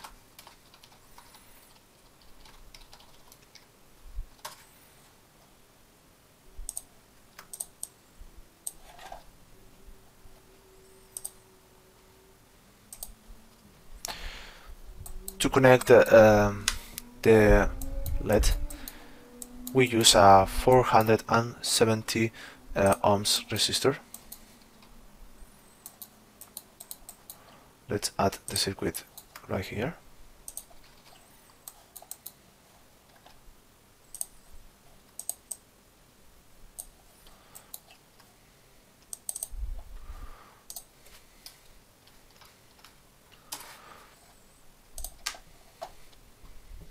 And let's look for a diode, a LED that can be used.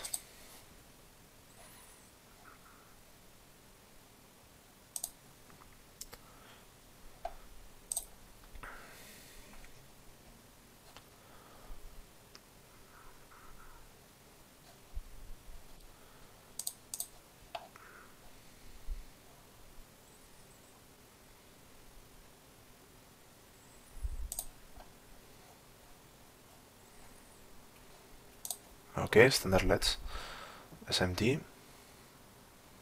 Well, the color is a secondary option right now.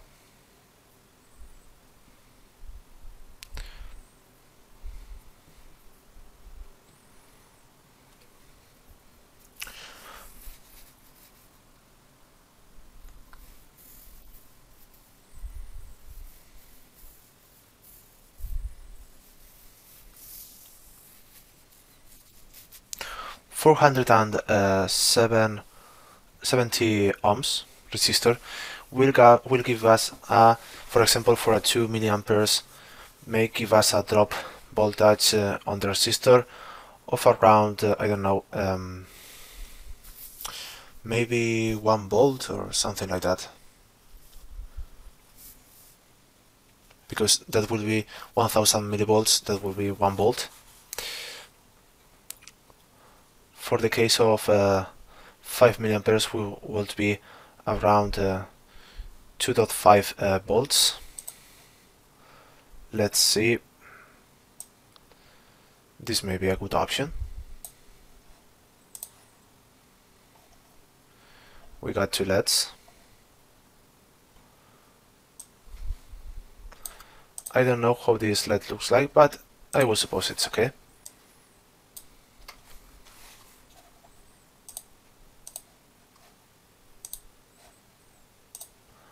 On this case, I will download the CAD model, but it should not be necessary. Because, well, all these diodes has a similar case, but as I see that it's not defined,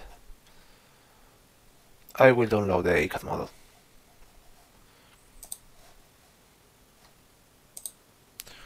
Remember always to choose the correct LED model based on the current and the drop voltage on the LED and the resistor. You must focus on getting the best optimization of the electrical resources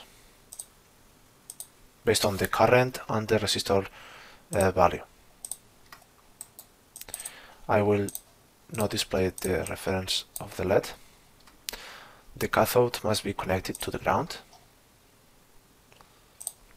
and that should be all about the LED indicator circuit. This LED is of course a general purpose LED because it's attached to a GPIO pin. Another option would be to interconnect the 3.3 voltage level to the LED circuit instead of the GPIO, and this will be a power LED. However, based on the schematic file, we will leave this LED attached to the GPIO. Right now I think that all the different parts of the circuit are connected, but it seems that we must finish the circuit schematic by adding the header of the output, the pinout, the global pinout of the this Pico Raspberry Pi.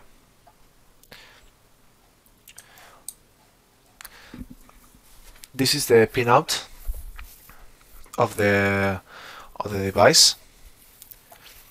It's an open option because the pads, or in other words, the connected holes that are used on this board, is a custom option that is based in order to be integrated in other circuits.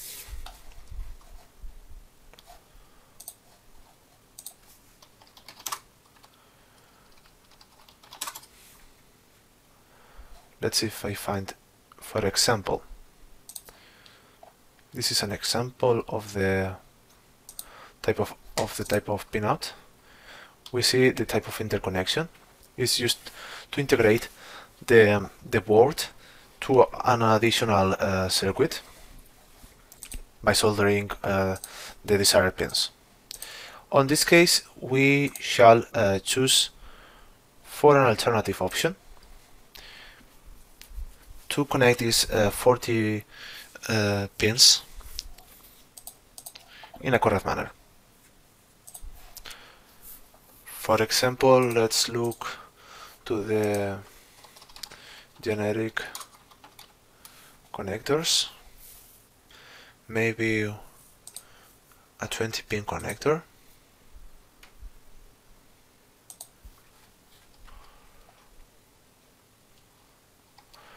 Or another option may be to look for a 2 rows 20 pin connector.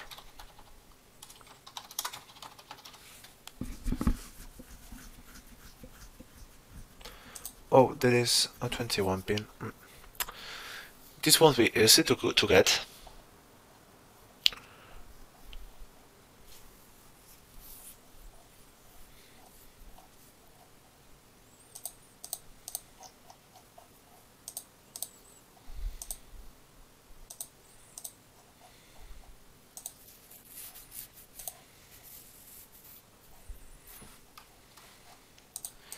Let's try with a 20 pin connector.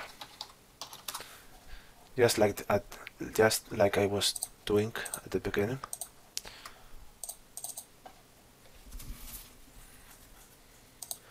And let's look for a correct footprint, if there is any.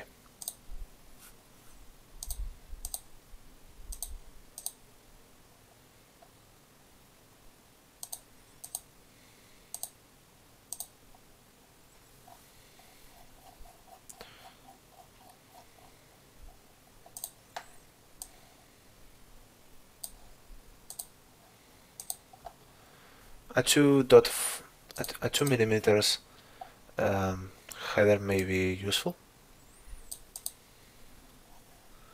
20 pin header. Okay.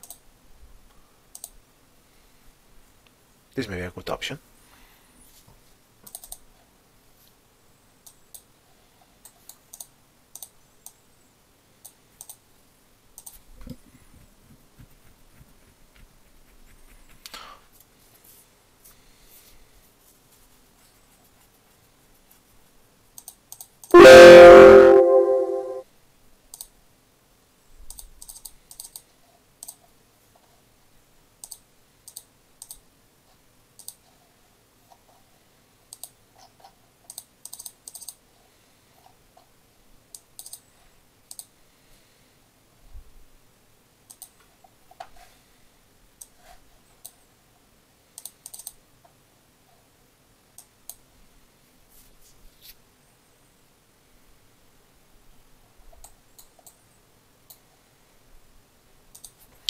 Okay, to make this easier,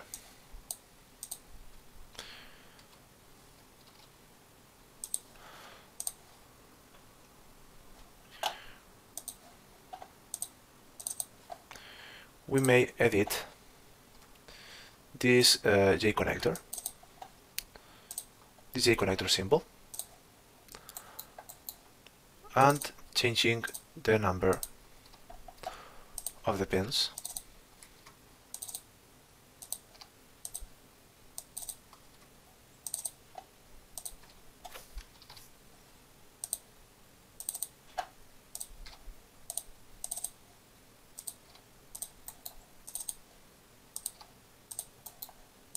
There are several ways to get the same result, but let's do it like this way in order to optimize the solution.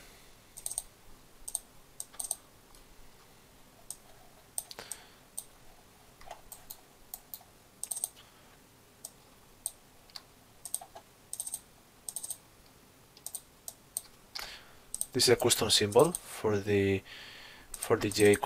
last J connector.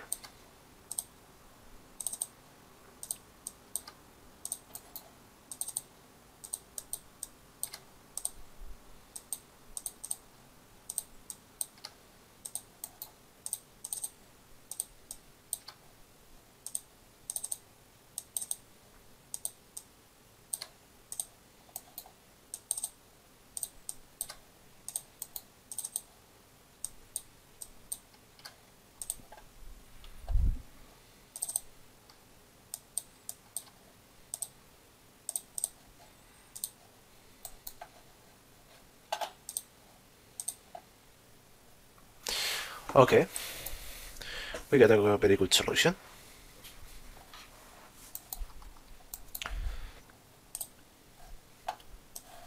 So now from this point we can add the labels using the same structure as in the schematic file.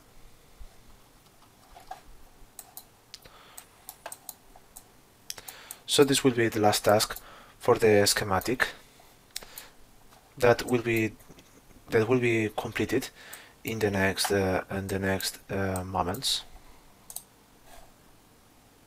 Once we get all this pin out, we shall move forward to the layout design.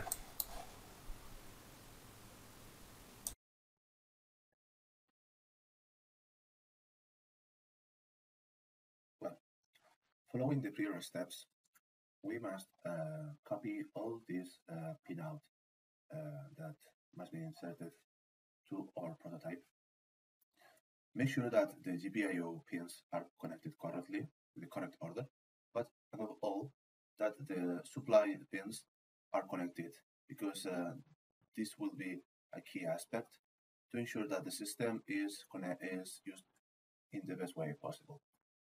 If not, this may cause short circuit problems and at the end, the malfunction of the system. So make sure to connect the polarity at least of the power pins correctly.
One aspect that I am saying that is not included in this design from KiCad is that the regulator that converts the 5V volts to 3.3 signal is not has not an enabled signal. So in our design, we shall include this 3.3 enabled signal with a 100 kilo ohms pull-up resistor connected to the 5G volts bus.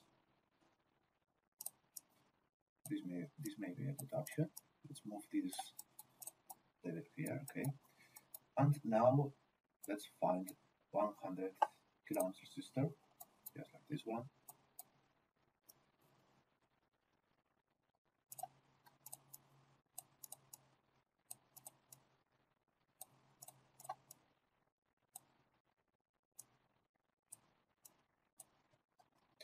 Okay.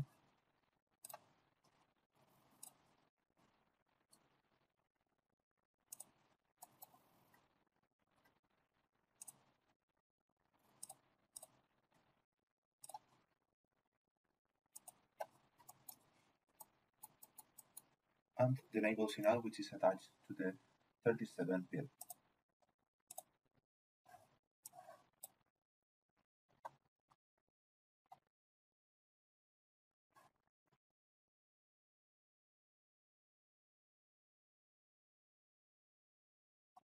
Three point three volts are attached to 36 instead of the 38.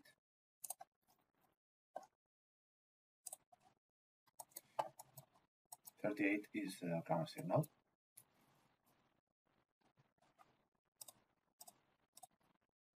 So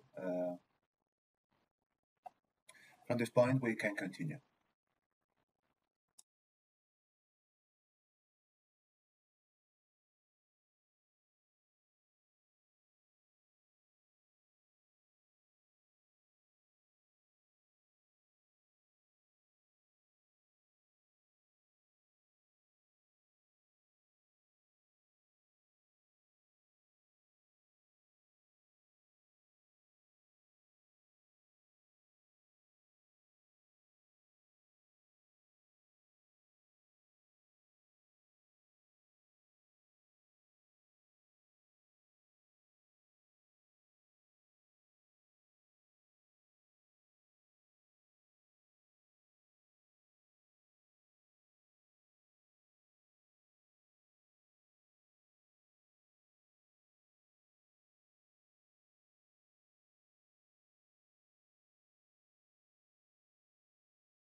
we can see that there are several pins that are not connected, 24, 23,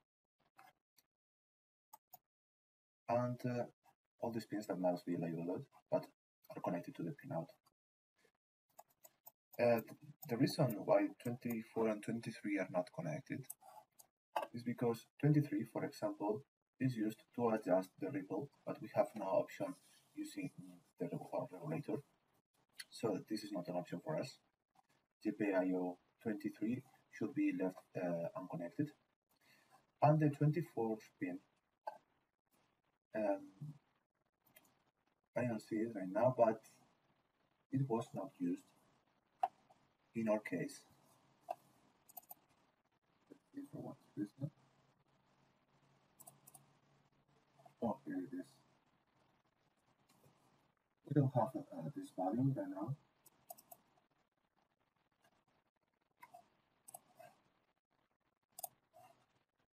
Taking a look into the hardware design document, this GPIO pin is not specified for any functionality at the power system, so we will leave it unconnected by this time.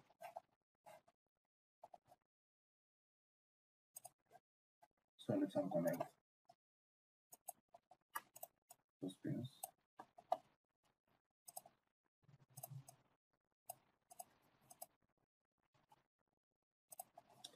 Okay, and remember to label the remaining GPIO to the microcontroller.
Once we get all the pins correctly connected, we should review the whole schematic.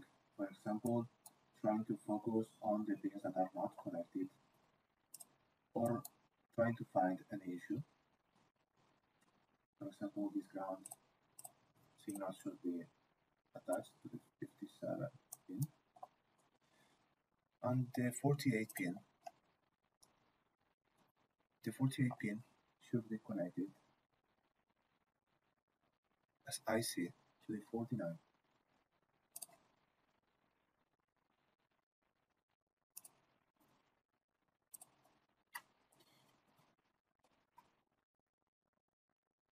Okay. From this point, and if there is no left pin right now, we can proceed with the layout. But before, for the sake of comfortability and utility of this schematic, I really recommend to be more organized. To do so, one option is to create several polygons just to point out the different parts of the schematic. For example, like this way. and writing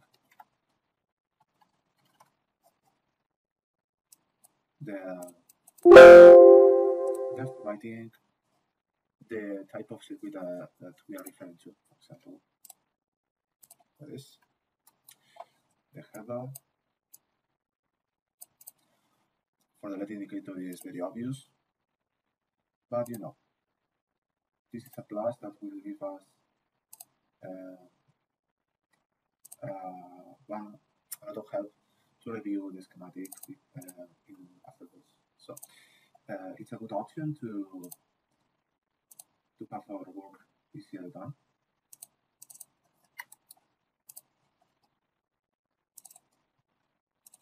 For freeware, this will be like commenting the software or the programming code. This will be an equivalent.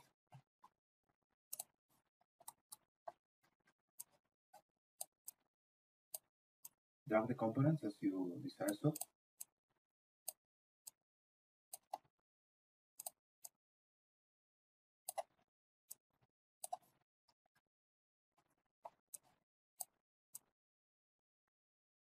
Okay, we'll reduce the space here.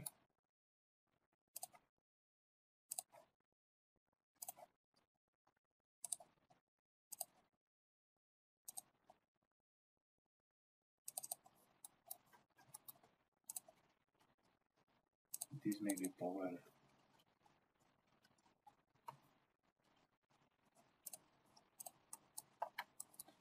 Okay.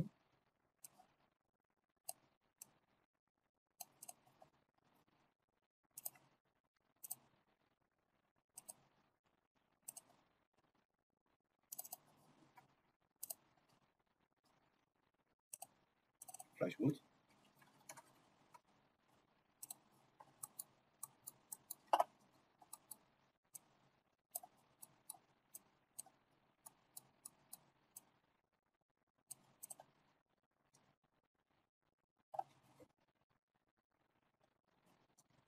That part of the circuit may be an ADC enabled.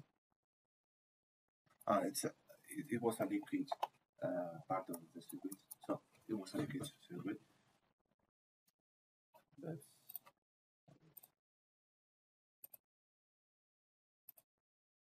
try this way.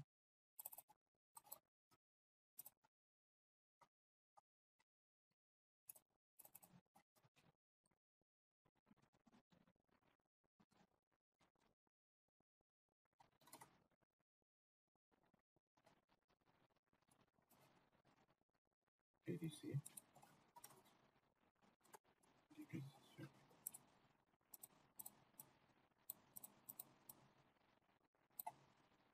Good. This is the crystal, and well, the crystal and the programming connector may be included in the same part, which is the microcontroller circuit.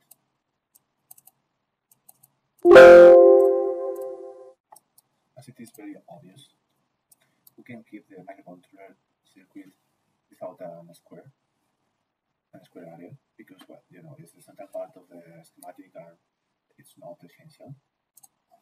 The other parts are already inside a square, so that may be sufficient by this time. Well, from this point, we can proceed with the development of the layout. We must understand that we have all the footprints of all the components. If not, once we try to continue with the layout, we will receive several issues or warnings. For example, let's try to create a PCB from this schematic. So on Tools, click on Update PCB from Schematic. This may spend a bit of time in function of the number of components and the complexity. Annotate will give a correct numeration to all the components. Okay, I received these errors. Well, this feedback. The error is that F1 wasn't found. IC2, D1, leg 1, but all these are not found. Why so this? Well, it's because the current footprint library is not attached to the PCB file. I'm saying that the pin header has a problem because of the number of the pins. So we will try to solve this issue.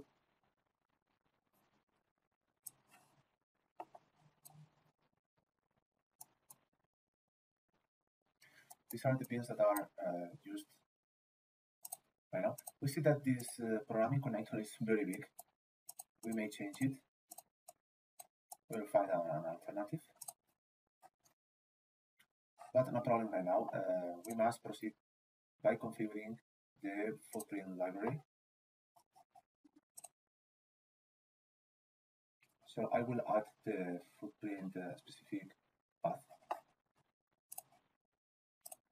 Once I update the library path, it seems that one error is remaining in addition to the pin header errors.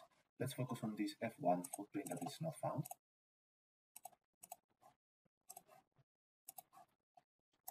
F1. Let's see which component is F1. Okay, it's the crystal.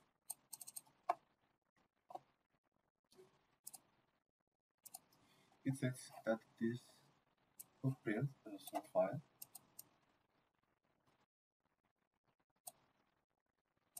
It should be included here. Okay, is this? This is the correct footprint.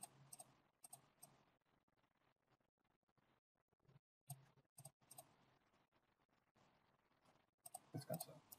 Maybe there must be some kind of mistake. Okay.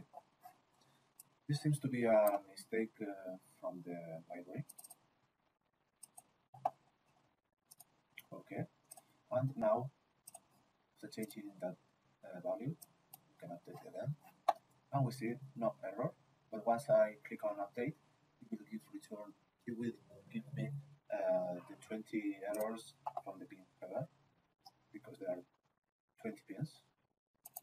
This is because we changed the pin number of the header from 20 to 39. And well, that's the error because it should be from 1 to 20 or something like that. So in this case, one option is to edit the footprint.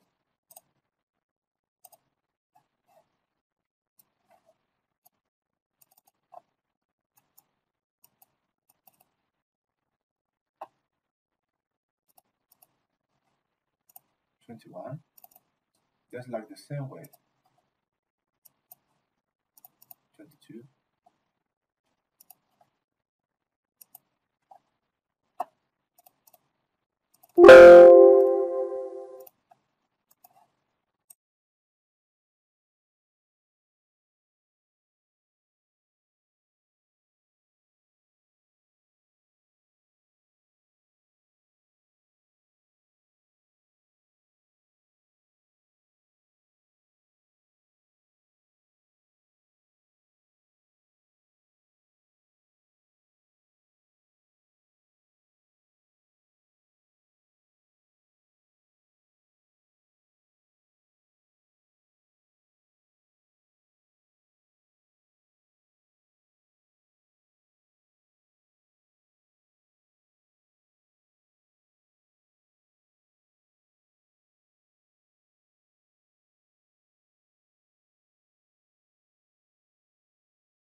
Okay,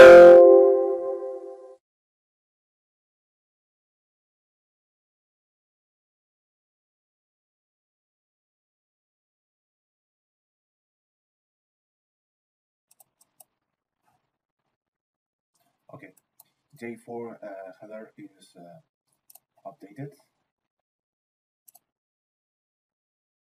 So let's update the PCB from the schematic, and it is okay. Well, we have all the components integrated, but we shall change the footprint of this parallel connector first, like a first step. For example, let's try another option similar to the connector of the pin header, but with 3 pins. Okay, this may be a good option. This will give us a better footprint. This is pretty big.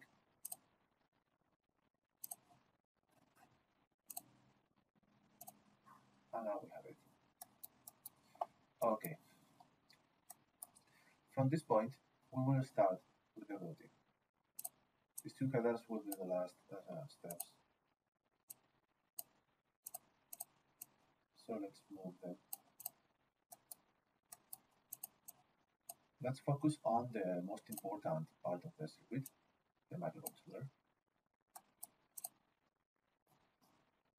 We must focus on the capacitors. They must be connected as close as they may be to their corresponding pins. For example, capacitor C6 must be attached to the pin 22 of the microcontroller. Let's look for the C6 capacitor and let's move it. All these capacitors have several tags that are not interesting for us. The grid is pretty big, so we can change it from here. Let's see if this is okay now. A smaller grid, maybe needed. Okay, that's better. The 22. The correct pin was the 22. How much distance from the microcontroller to insert the capacitor? Well, this depends on the quantity of lead that will be soldered. For example, a bigger component with large pads, we need a large quantity of lead. So when there is a lot of lead or there are very big pads, you must be certain that the capacitor is not very close, not like this. This will not be a correct position because at the moment of manufacturing, the manufacturer may have issues while placing this component, because this component, this microcontroller, requires a larger quantity of lead than this capacitor because of the number and the area of its pads, of the pads. So it is interesting to insert the capacitor close, but not too much close to the pins. Okay, I am trying to put it aligned, but let's focus on the routing. This may be sufficient. For example, just like this. Okay. Once I have tried to insert a route, the KiCad is giving me some issues. You see this green color is putting out an error of the design rules. So first of all, we need to specify some configurations that must be assigned before proceeding with all these steps. Let's check first of all I think that was the clearance. You see on this green yellow bar, it's saying that the routing is violating the design rules check. So we need to change the DRC part of the PCB layout software. That was that maybe change it or try to find it. Yes, it is. That's the tool.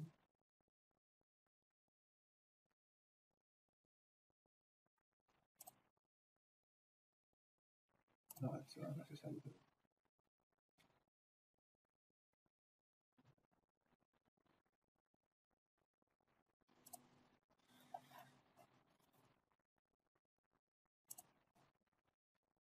Okay, here it is.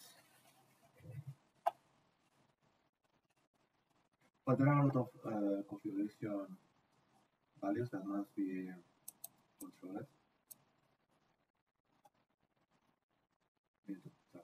Okay. It's true that we have not specified a track width, but this is okay. This value is okay. So I understand that this is a clearance problem.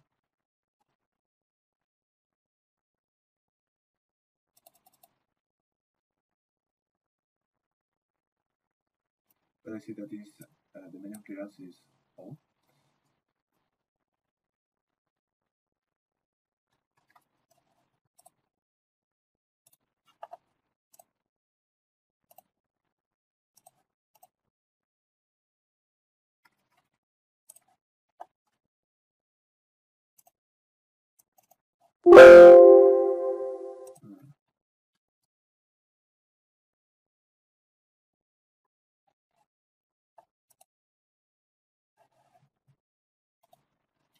Okay, so if we go to the net classes, we must edit the clearance value because all the nets will use these values, and this minimum clearance is once we apply the design rule checker. But once while we are wiring, this will be the rules taken.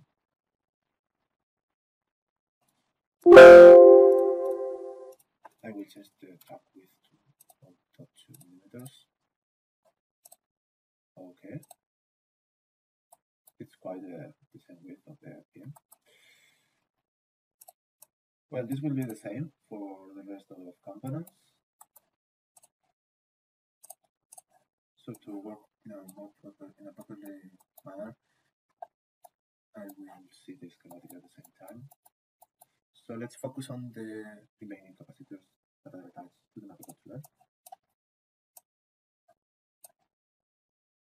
Let's see if we can change the configuration. Oh, no, we will not be able.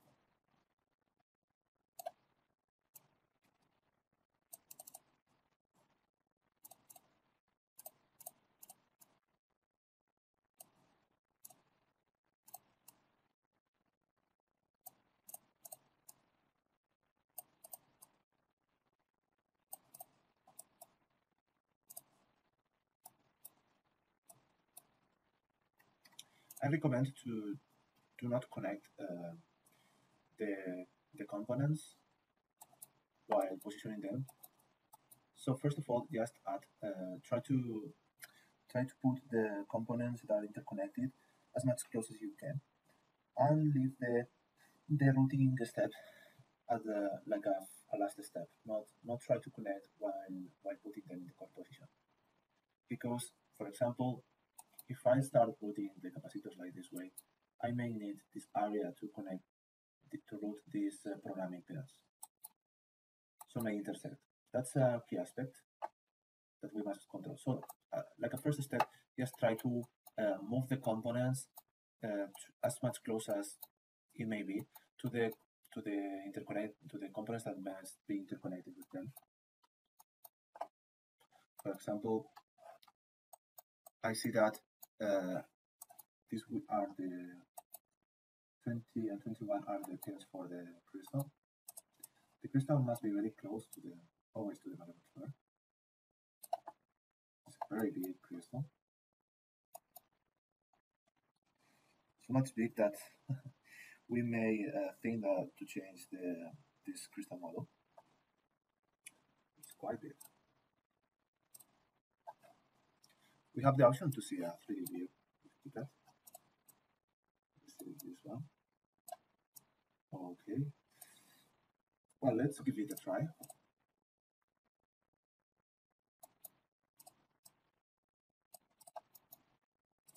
The capacitors need to be as much close as it may be to the crystal.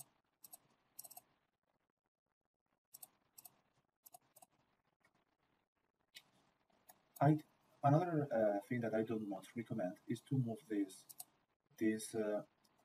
you know, the seal screen. Yes, the seal screen of the components. I do not recommend to move it right now because once if we change any footprint, it may change the position of all these. Another option is to move them like I was doing. And once we update the PCB from the schematic, do not replace the footprints with the specified in the schematic.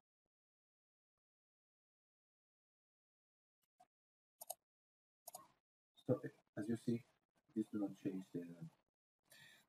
the position of the seal screen.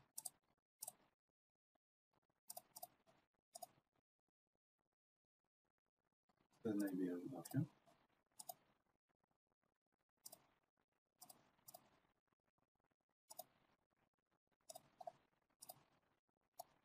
Okay. C7 not. It was C16 and C11. It is not very good, very well enumerated. Anyway.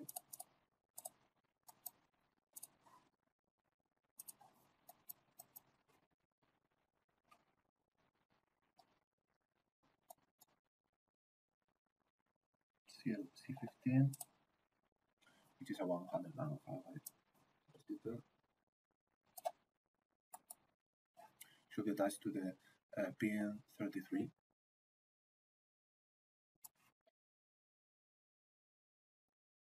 Just like this.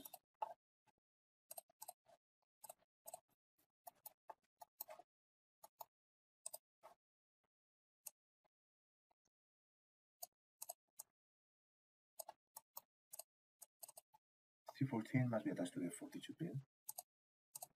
Pin 42. For example, like this way.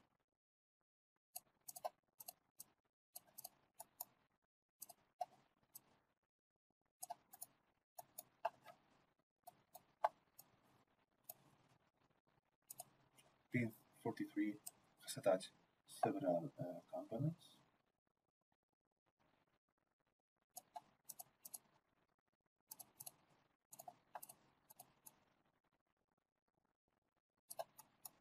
Try to rotate the seal screen in the same way of the component. So, for example, you must rotate the seal screen not like this, because this is horizontal component, so the seal screen must be horizontal too.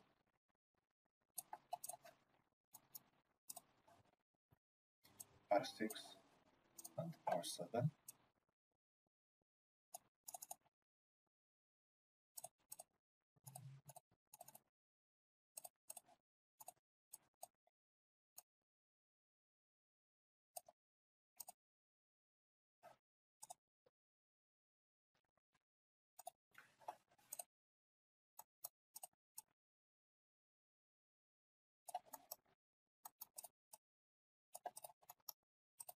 Just move them to give some space.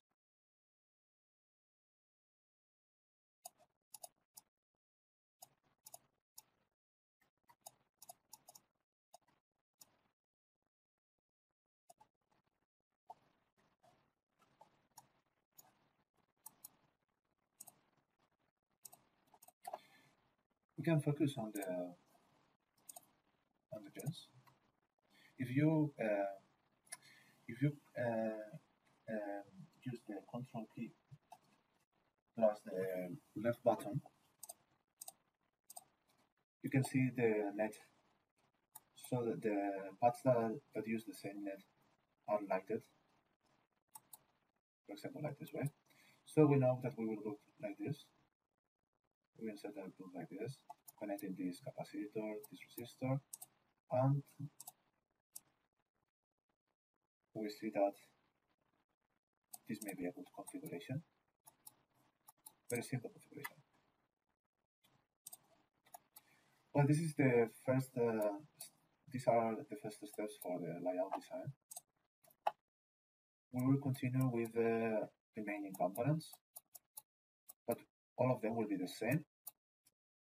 However, we will see different options of the layout or considerations to be taken about the power signals, because they will have some currents that may be considered, and of course the port, the USB port that it is here. This USB port will have it has two data signals that must be routed following the USB layout considerations. So these two parts of the layout will be critical, but the other components will be connected using the same considerations as I was following on these microcontroller and capacitors components. So let's see the next steps of the layout.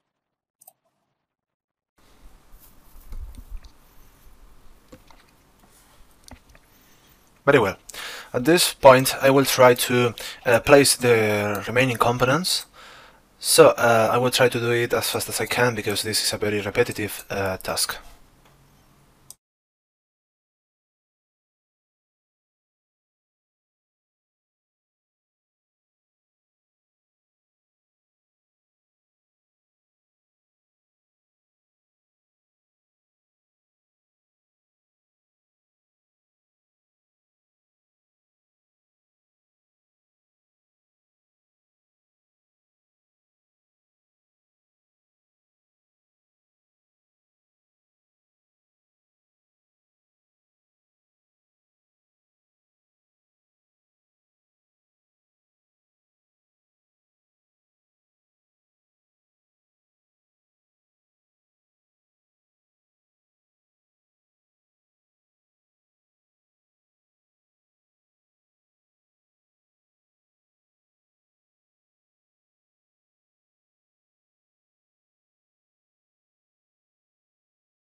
Okay, at this point all the components are placed.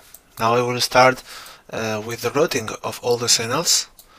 Firstly, I will try to route the signals that are digital signals, not data transfer signals or high-speed signals, nor the power signals. I will try first with the most simple digital signals.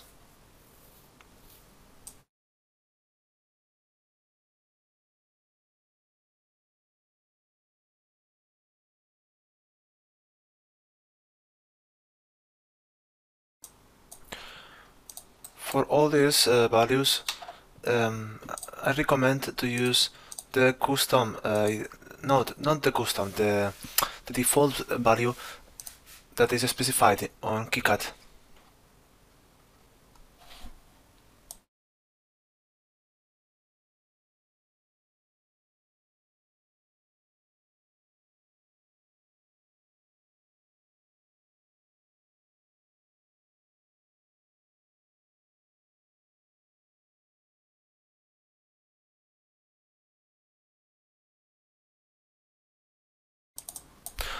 Always try to avoid the diagonals that are that you can route, and the 90 degrees angles are not recommended because they usually produce thermal problems.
It's important to focus on routing the closest signals to the microcontroller, because this will give a better opportunity to complete the whole routing task.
Try to avoid irregular traces too, because they may cause thermal problems, so it's better to avoid them.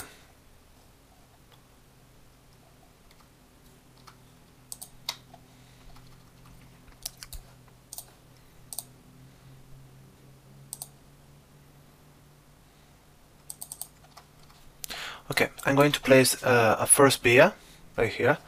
The via is a part of the circuit that allows us to interconnect all the layers. If this via is not do not close all the layers, we will be talking about a buried via.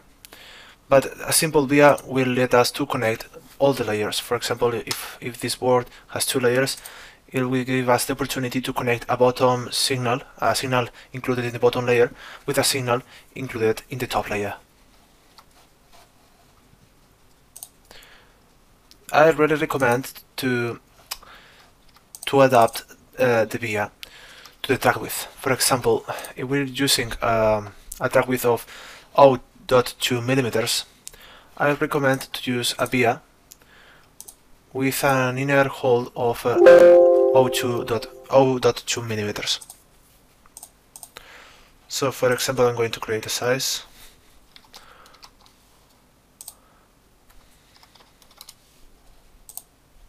I think that's the value I was expecting. Oh no, sorry. I just swap the values. The size is 0.4 and the hole is 0.2.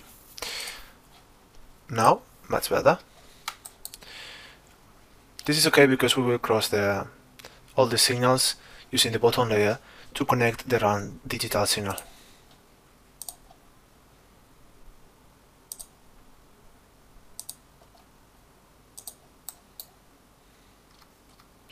Okay, no problem. Let's drag these components. Very good.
I am going to use another via for this GPIO pin.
Okay. It's not the most optimized layout, but it's a good layout anyway.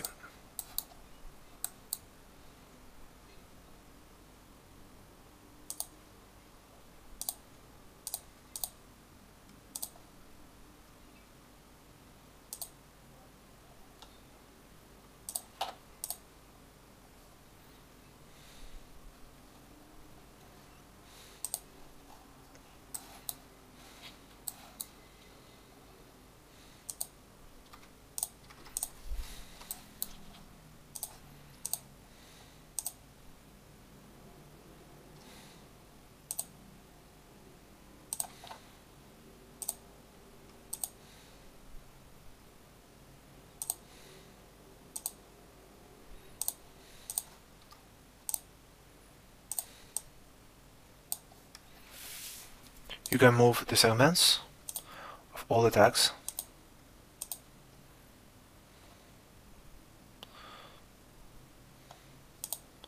So don't worry about the mistakes you may do during this layout routing.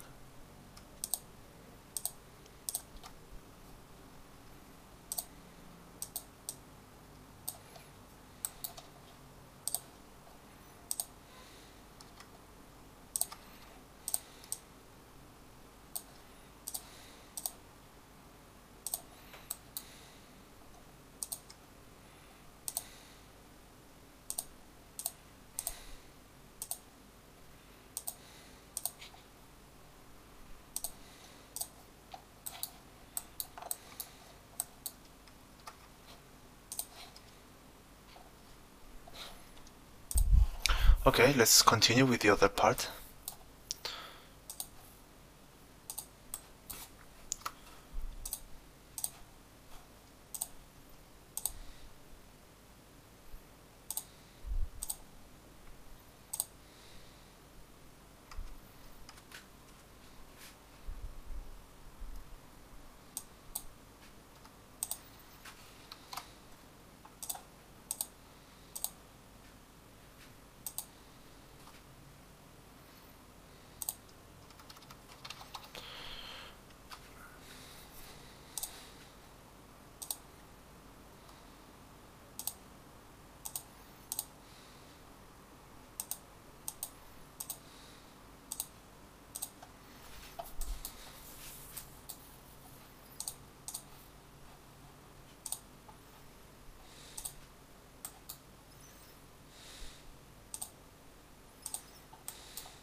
Well, we got here some pins that are very difficult to route because there's lack of space.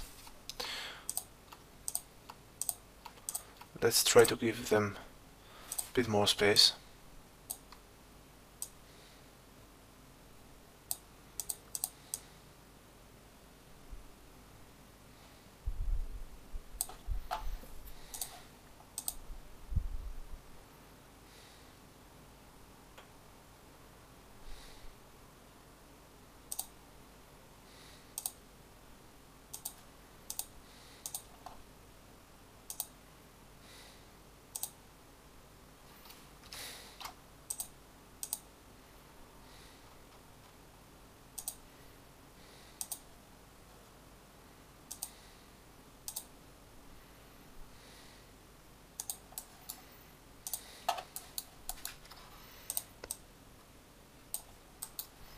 Very good.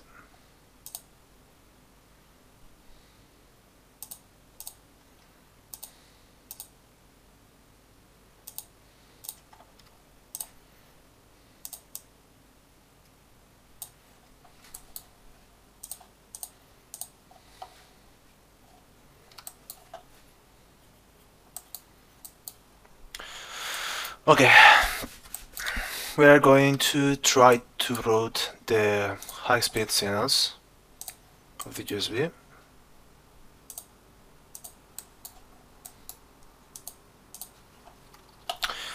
We must try to match the length of the data signals for a USB.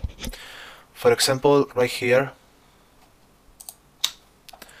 there is the net length, which is 9.83 millimeters, and here 9.24. That makes a difference of 0.60 millimeters, more or less, with this segment, but we must take into account the other part, 1.58 to 96.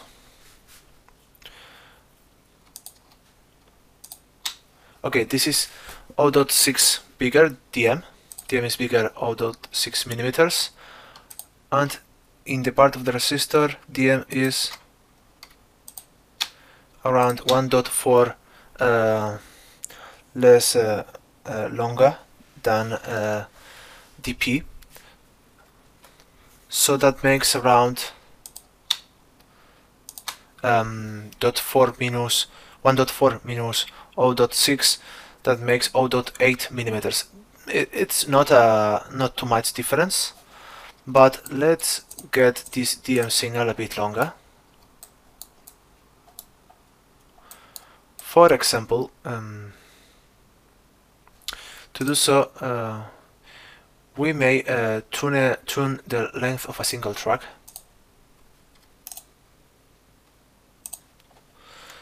So, for example, the data length must be 9.84 plus 0.8. That was the difference between DM and DP in the total length. So it should be 10.64, more or less.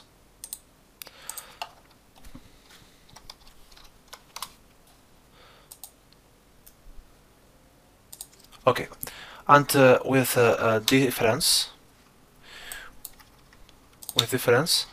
we got a total length of 1062 plus 1.85.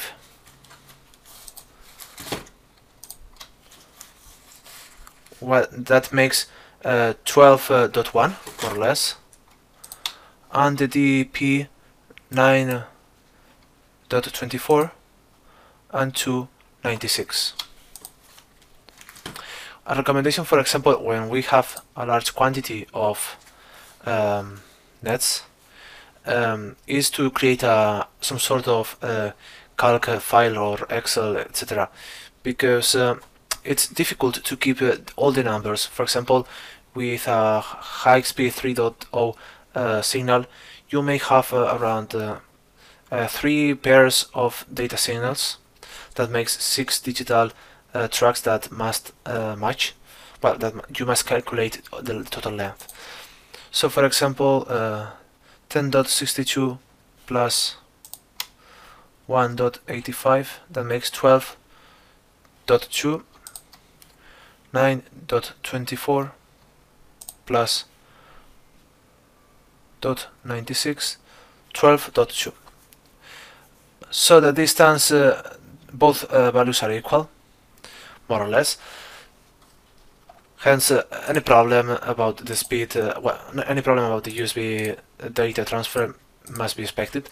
So this solves any kind of issue while using a USB. Well, once this is done, we can focus on the power part of the layout. For the power signals, well, first I will try to route the 3.3 signals using the same track width. I do not recommend to change the width for a 3.3 value. The width will depend on the current that will be transferred throughout the track. This is an enabling digital signal, so no problem at all with it.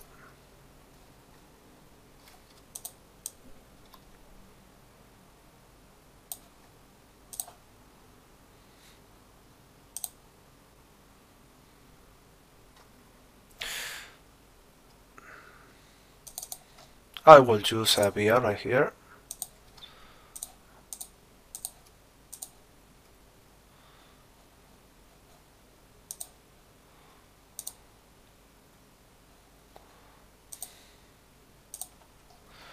Okay.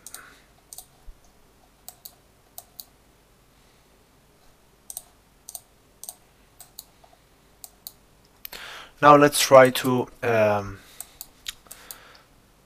unite all the 3.3 and .1.1 signals.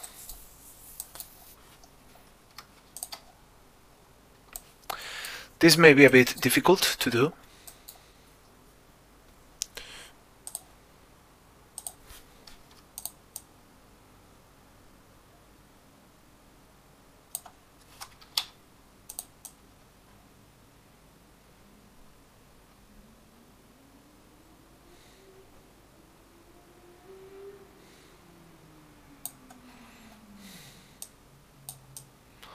you must ensure that there is enough clearance for this kind of components such as BIOS.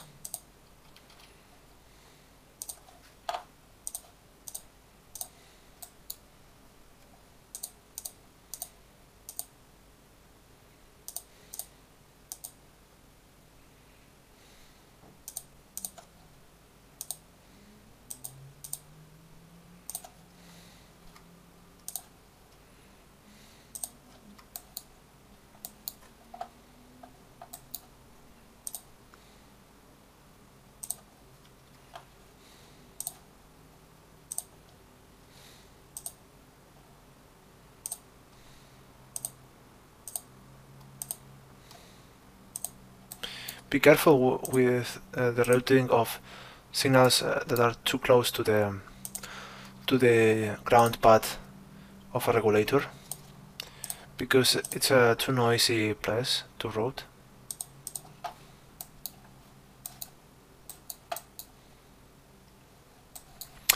Okay, I'm finishing with the 3.3.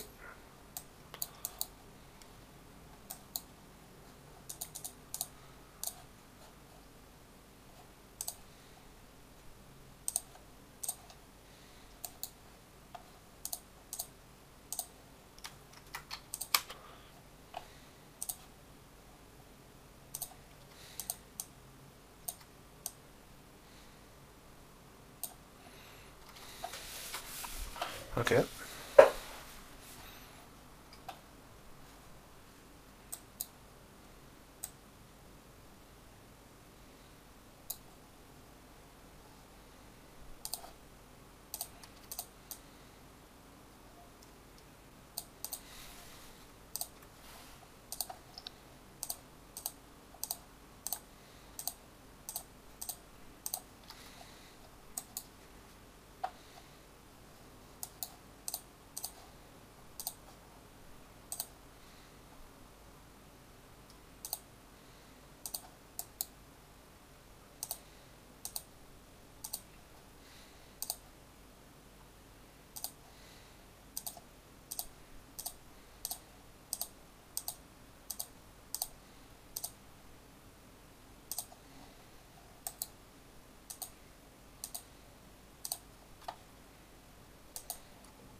Okay, now let's try to focus on the 1.1 signal.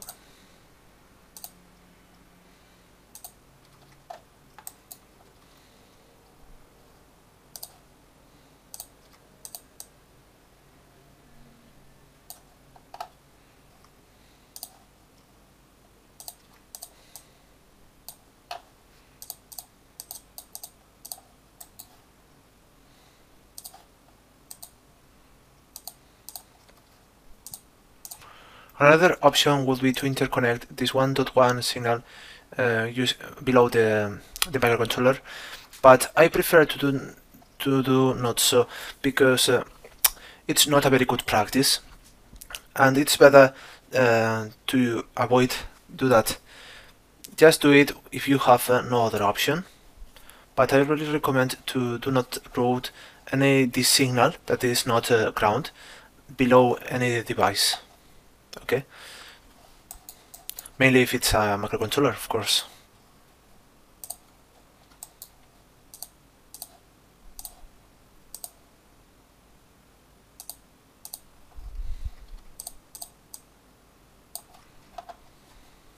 Okay, we got the 1.1 voltage level, and the 3.3, I think it's interconnected. But at the end, we will have the opportunity to review the whole layout. Now let's focus on the 5 volts level.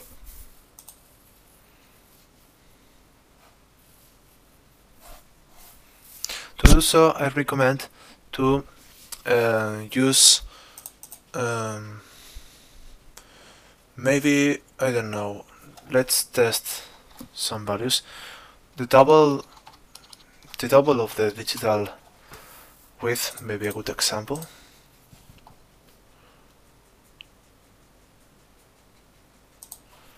Okay.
Okay, I think that all the signals are connected. Only the ground signals remain unconnected. To connect them, I will use a putting affiliate zone.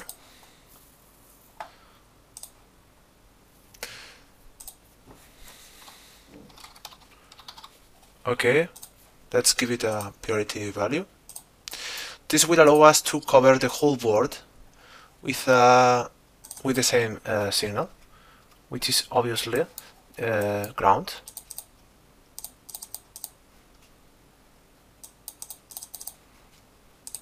We select the bottom and the front layer. Okay.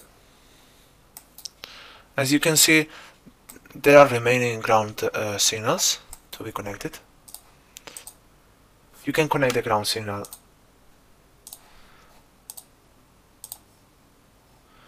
below the devices. No problem. Remember that the ground signal is not a problem right now. And use BS2 to connect the remaining ground values.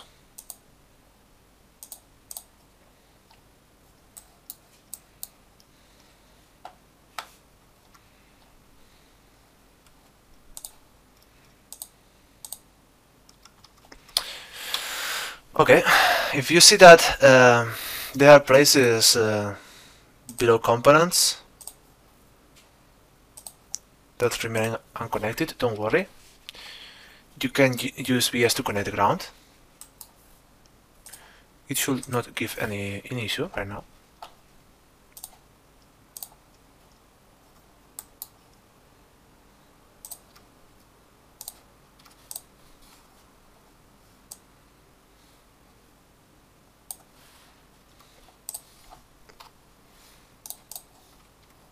The only problem is that increasing the number of vias will increase the final price, but anyway.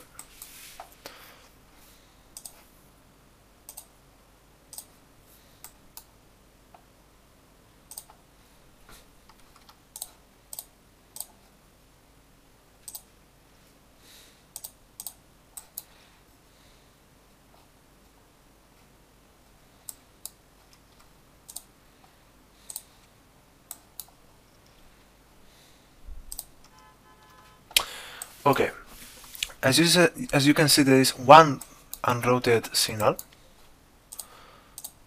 and that was the last one. Okay.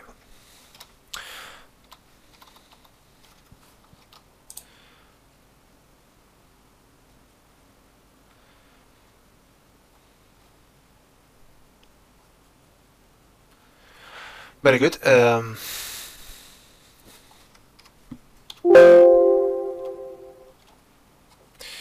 there is no unrouted signal right now.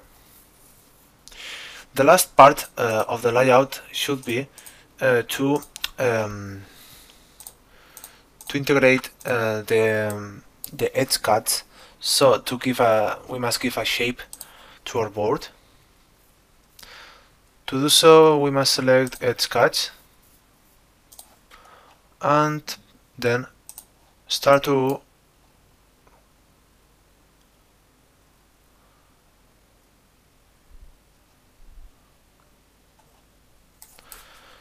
draw some sort of line.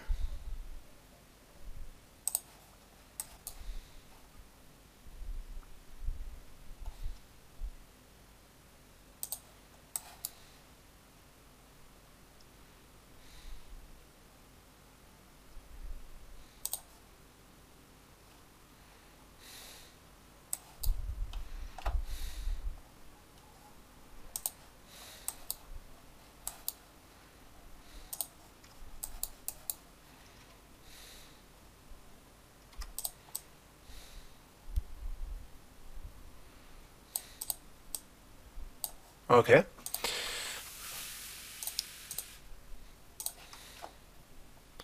As you can see, our board is more fitted right now. Very beautiful board.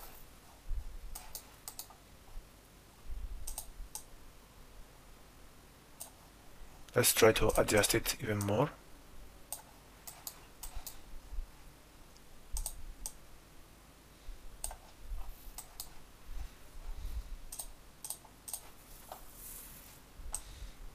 Great. Just to finish, we must focus on the labels.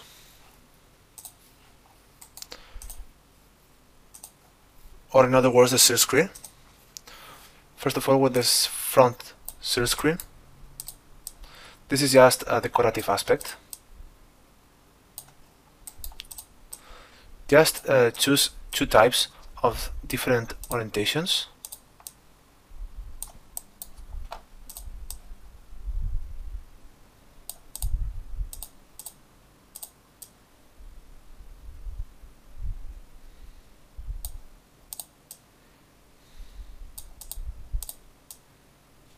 So we're saying this is purely decorative.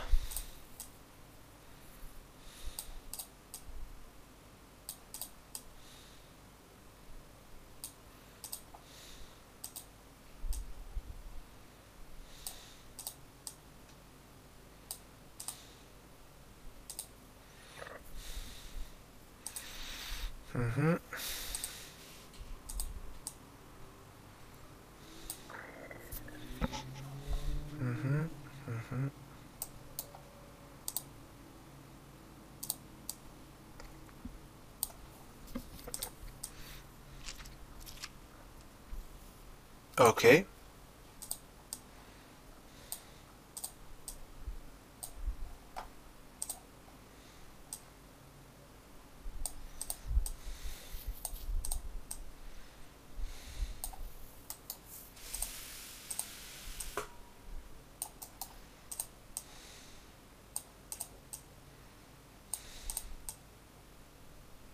Very good.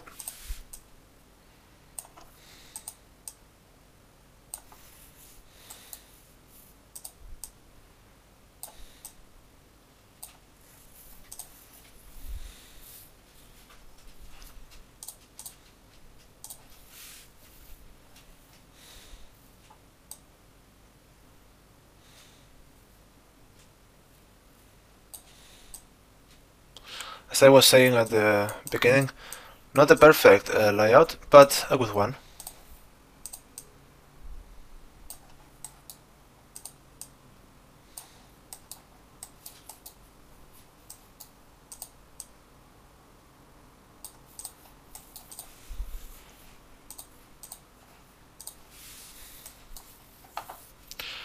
Okay, let's add some text.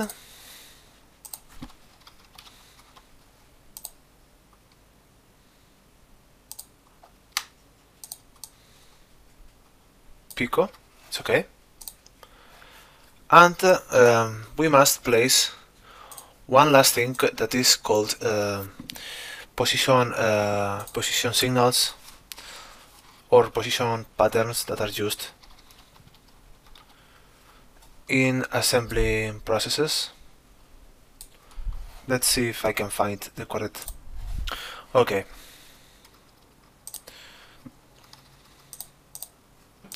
They are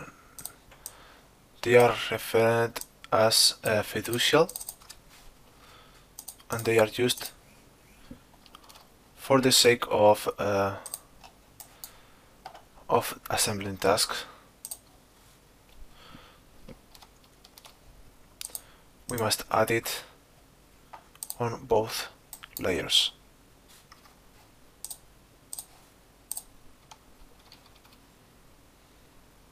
With two for each layer may be enough.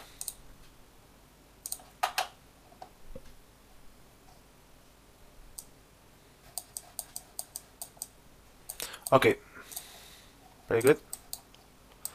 Now at this moment, well, remember to include the fiducials as a front silver screen. Okay, good. Well, I think that's all about the layout. So we can now proceed with the manufacturing process. To do so, first of all, we must manage to click on this board setting. Okay, we have a front layer signal and a bottom signal. Everything seems to be okay. Now we can proceed with the creation of the files of fabrication. We will use the same output directory, x2 format. Okay. Okay, sketchpad. Do not temp BS. BS must be tented. Well, that's a recommendation, just this recommendation. Plot, refill, and plot. Generate drill files. Use millimeters. Gerber X2. Good. Generate the map file to the drill file. We may close. Generate the components placement file. Great. And last but not least, generate the Bom file.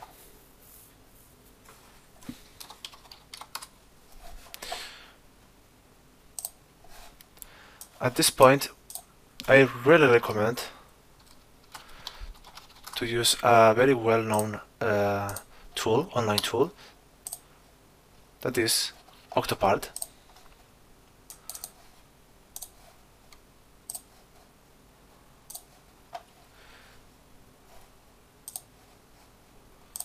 Okay.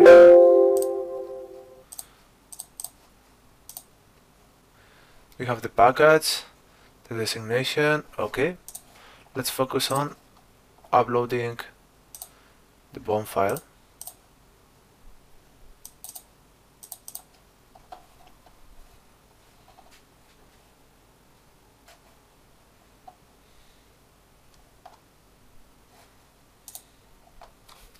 This tool helps us to calculate how much may it cost to buy all the components.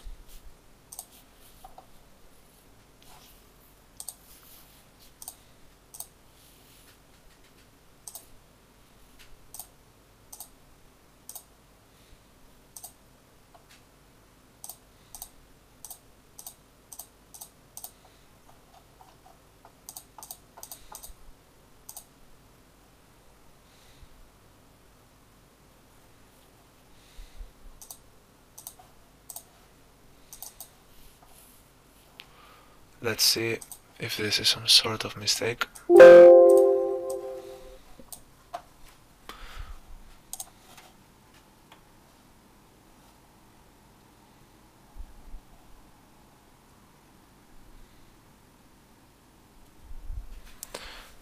Okay, I see that the part numbers are not saved. So instead of creating the Bom file from the layout file, I would create the Bom file using the schematic.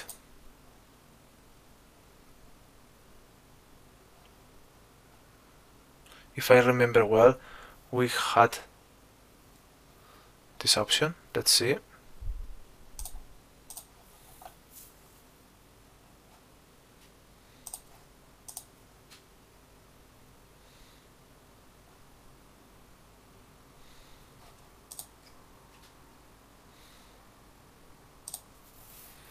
Okay.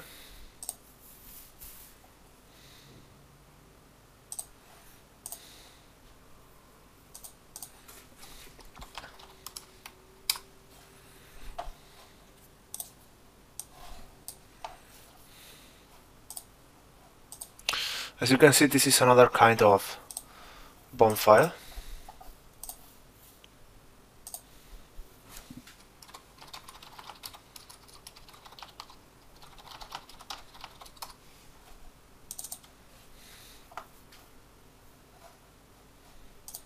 Just import the data, if possible.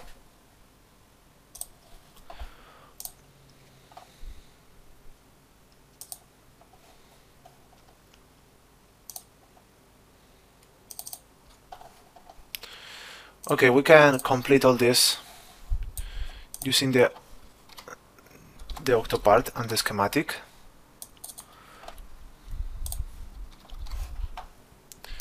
There were some parts that were not correctly selected. For example, this 1 ohm. Let's find 1 ohm resistor.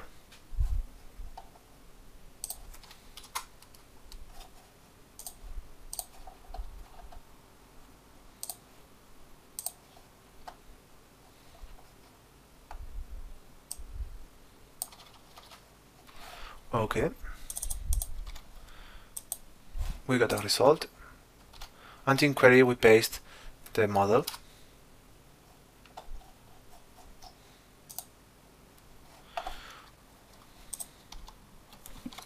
Let's search for R3, 1 kilo ohm.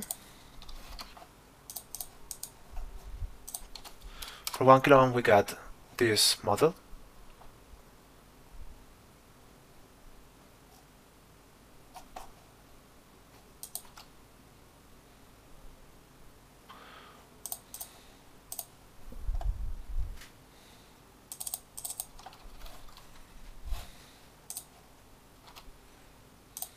Correct. 1 nanofarad, that was C1.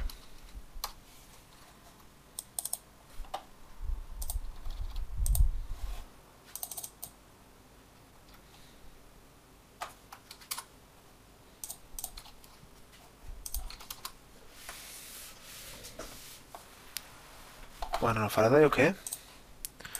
1 picofarad, that is C17.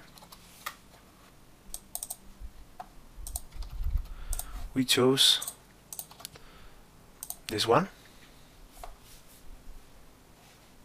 Good. 2.2 microfarads. We chose this one.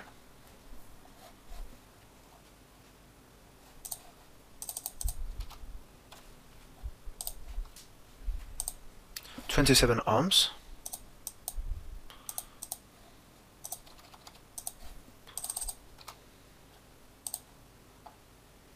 $27 picofarad.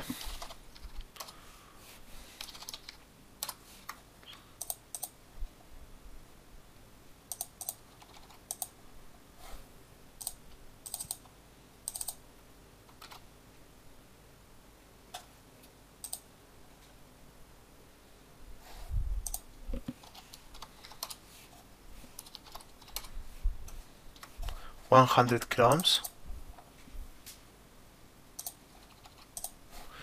we chose this one. Let's check it. Very well.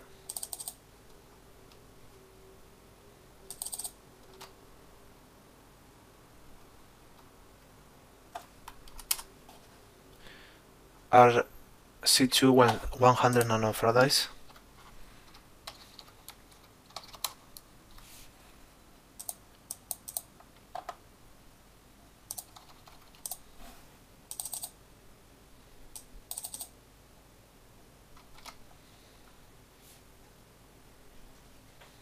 Good. R7.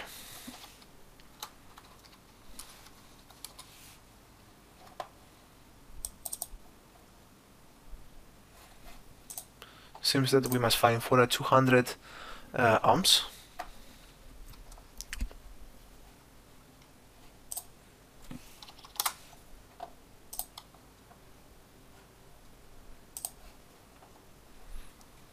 With an O402 case.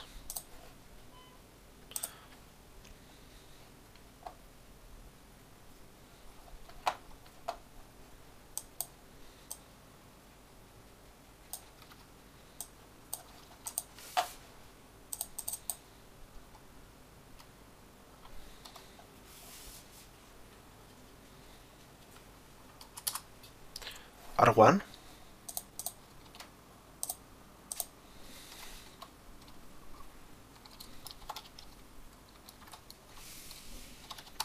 Which is a 200 kilo ohms resistor.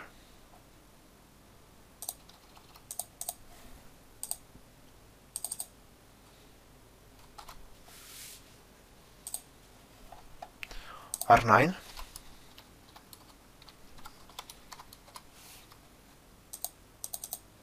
Which is a 470 ohms resistor. Let's check it. Let's check the model. I'm not sure it's correct. I think it's the 27 resistor we use for the USB. Let's look for another one. 470 ohms. So you make sure that each component has the correct model or the correct part number.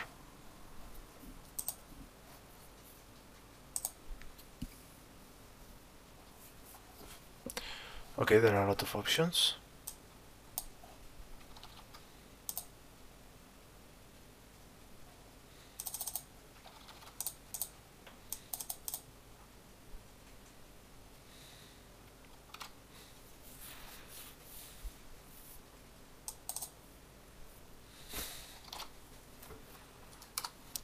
Good. This was the LED, the micro USB connector, the crystal, and all this. The connector is not necessary to have it in the BOM.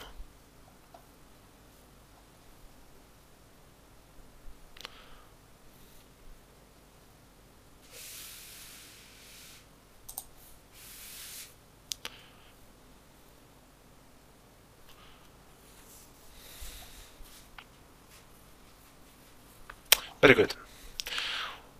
And the RP chip, which is better known.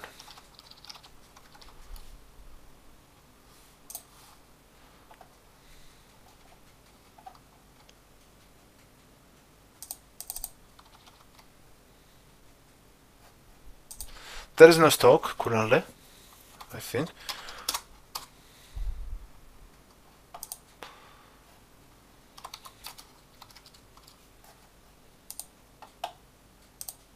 Sorry.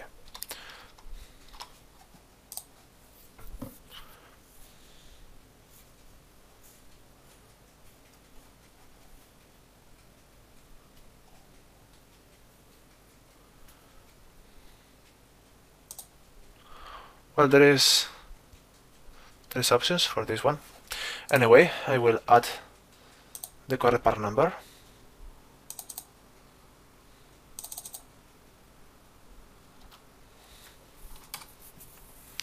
And it should be found.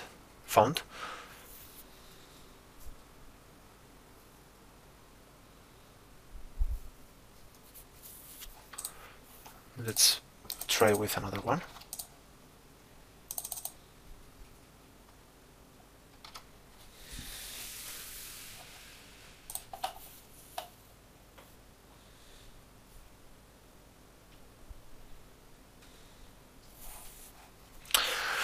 Okay, it's found.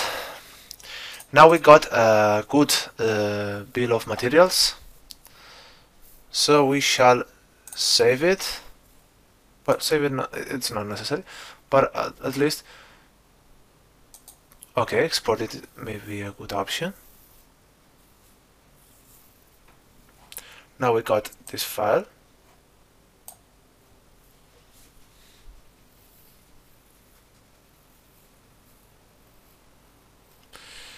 Okay. For the sake of clarity, let's create a folder named output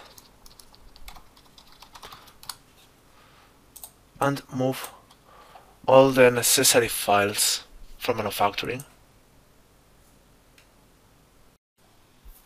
So create a folder named output, insert the files that we have created using KiCad for the manufacturer, included the BOM, and export this folder to a zip format. Once let's go to our manufacturer web page, and in our case it will be PCBWay. Try to insert default values. Let's see how much may it cost. The surface right now it's not a very important aspect, because you know we do not have a lot of high-speed signals. 2 layers, and let's start with the assembly of 10 PCBs, 5 different parts, SMD parts, I don't know, maybe 50, OBGA, and 3 through-hole parts. All in all, this order may cost around $95. We can save it, and we will have it under revision. Remember to upload the Gerber file, that is the zip file, and the BOM. Very good, we can submit right now, and it appears. Well, this will be reviewed, and we will get an answer, but the cost, as we saw, for 10 pieces, it was around $10. Well, thank you for the opportunity and for the project. Let's see if we can work together in further projects. Bye.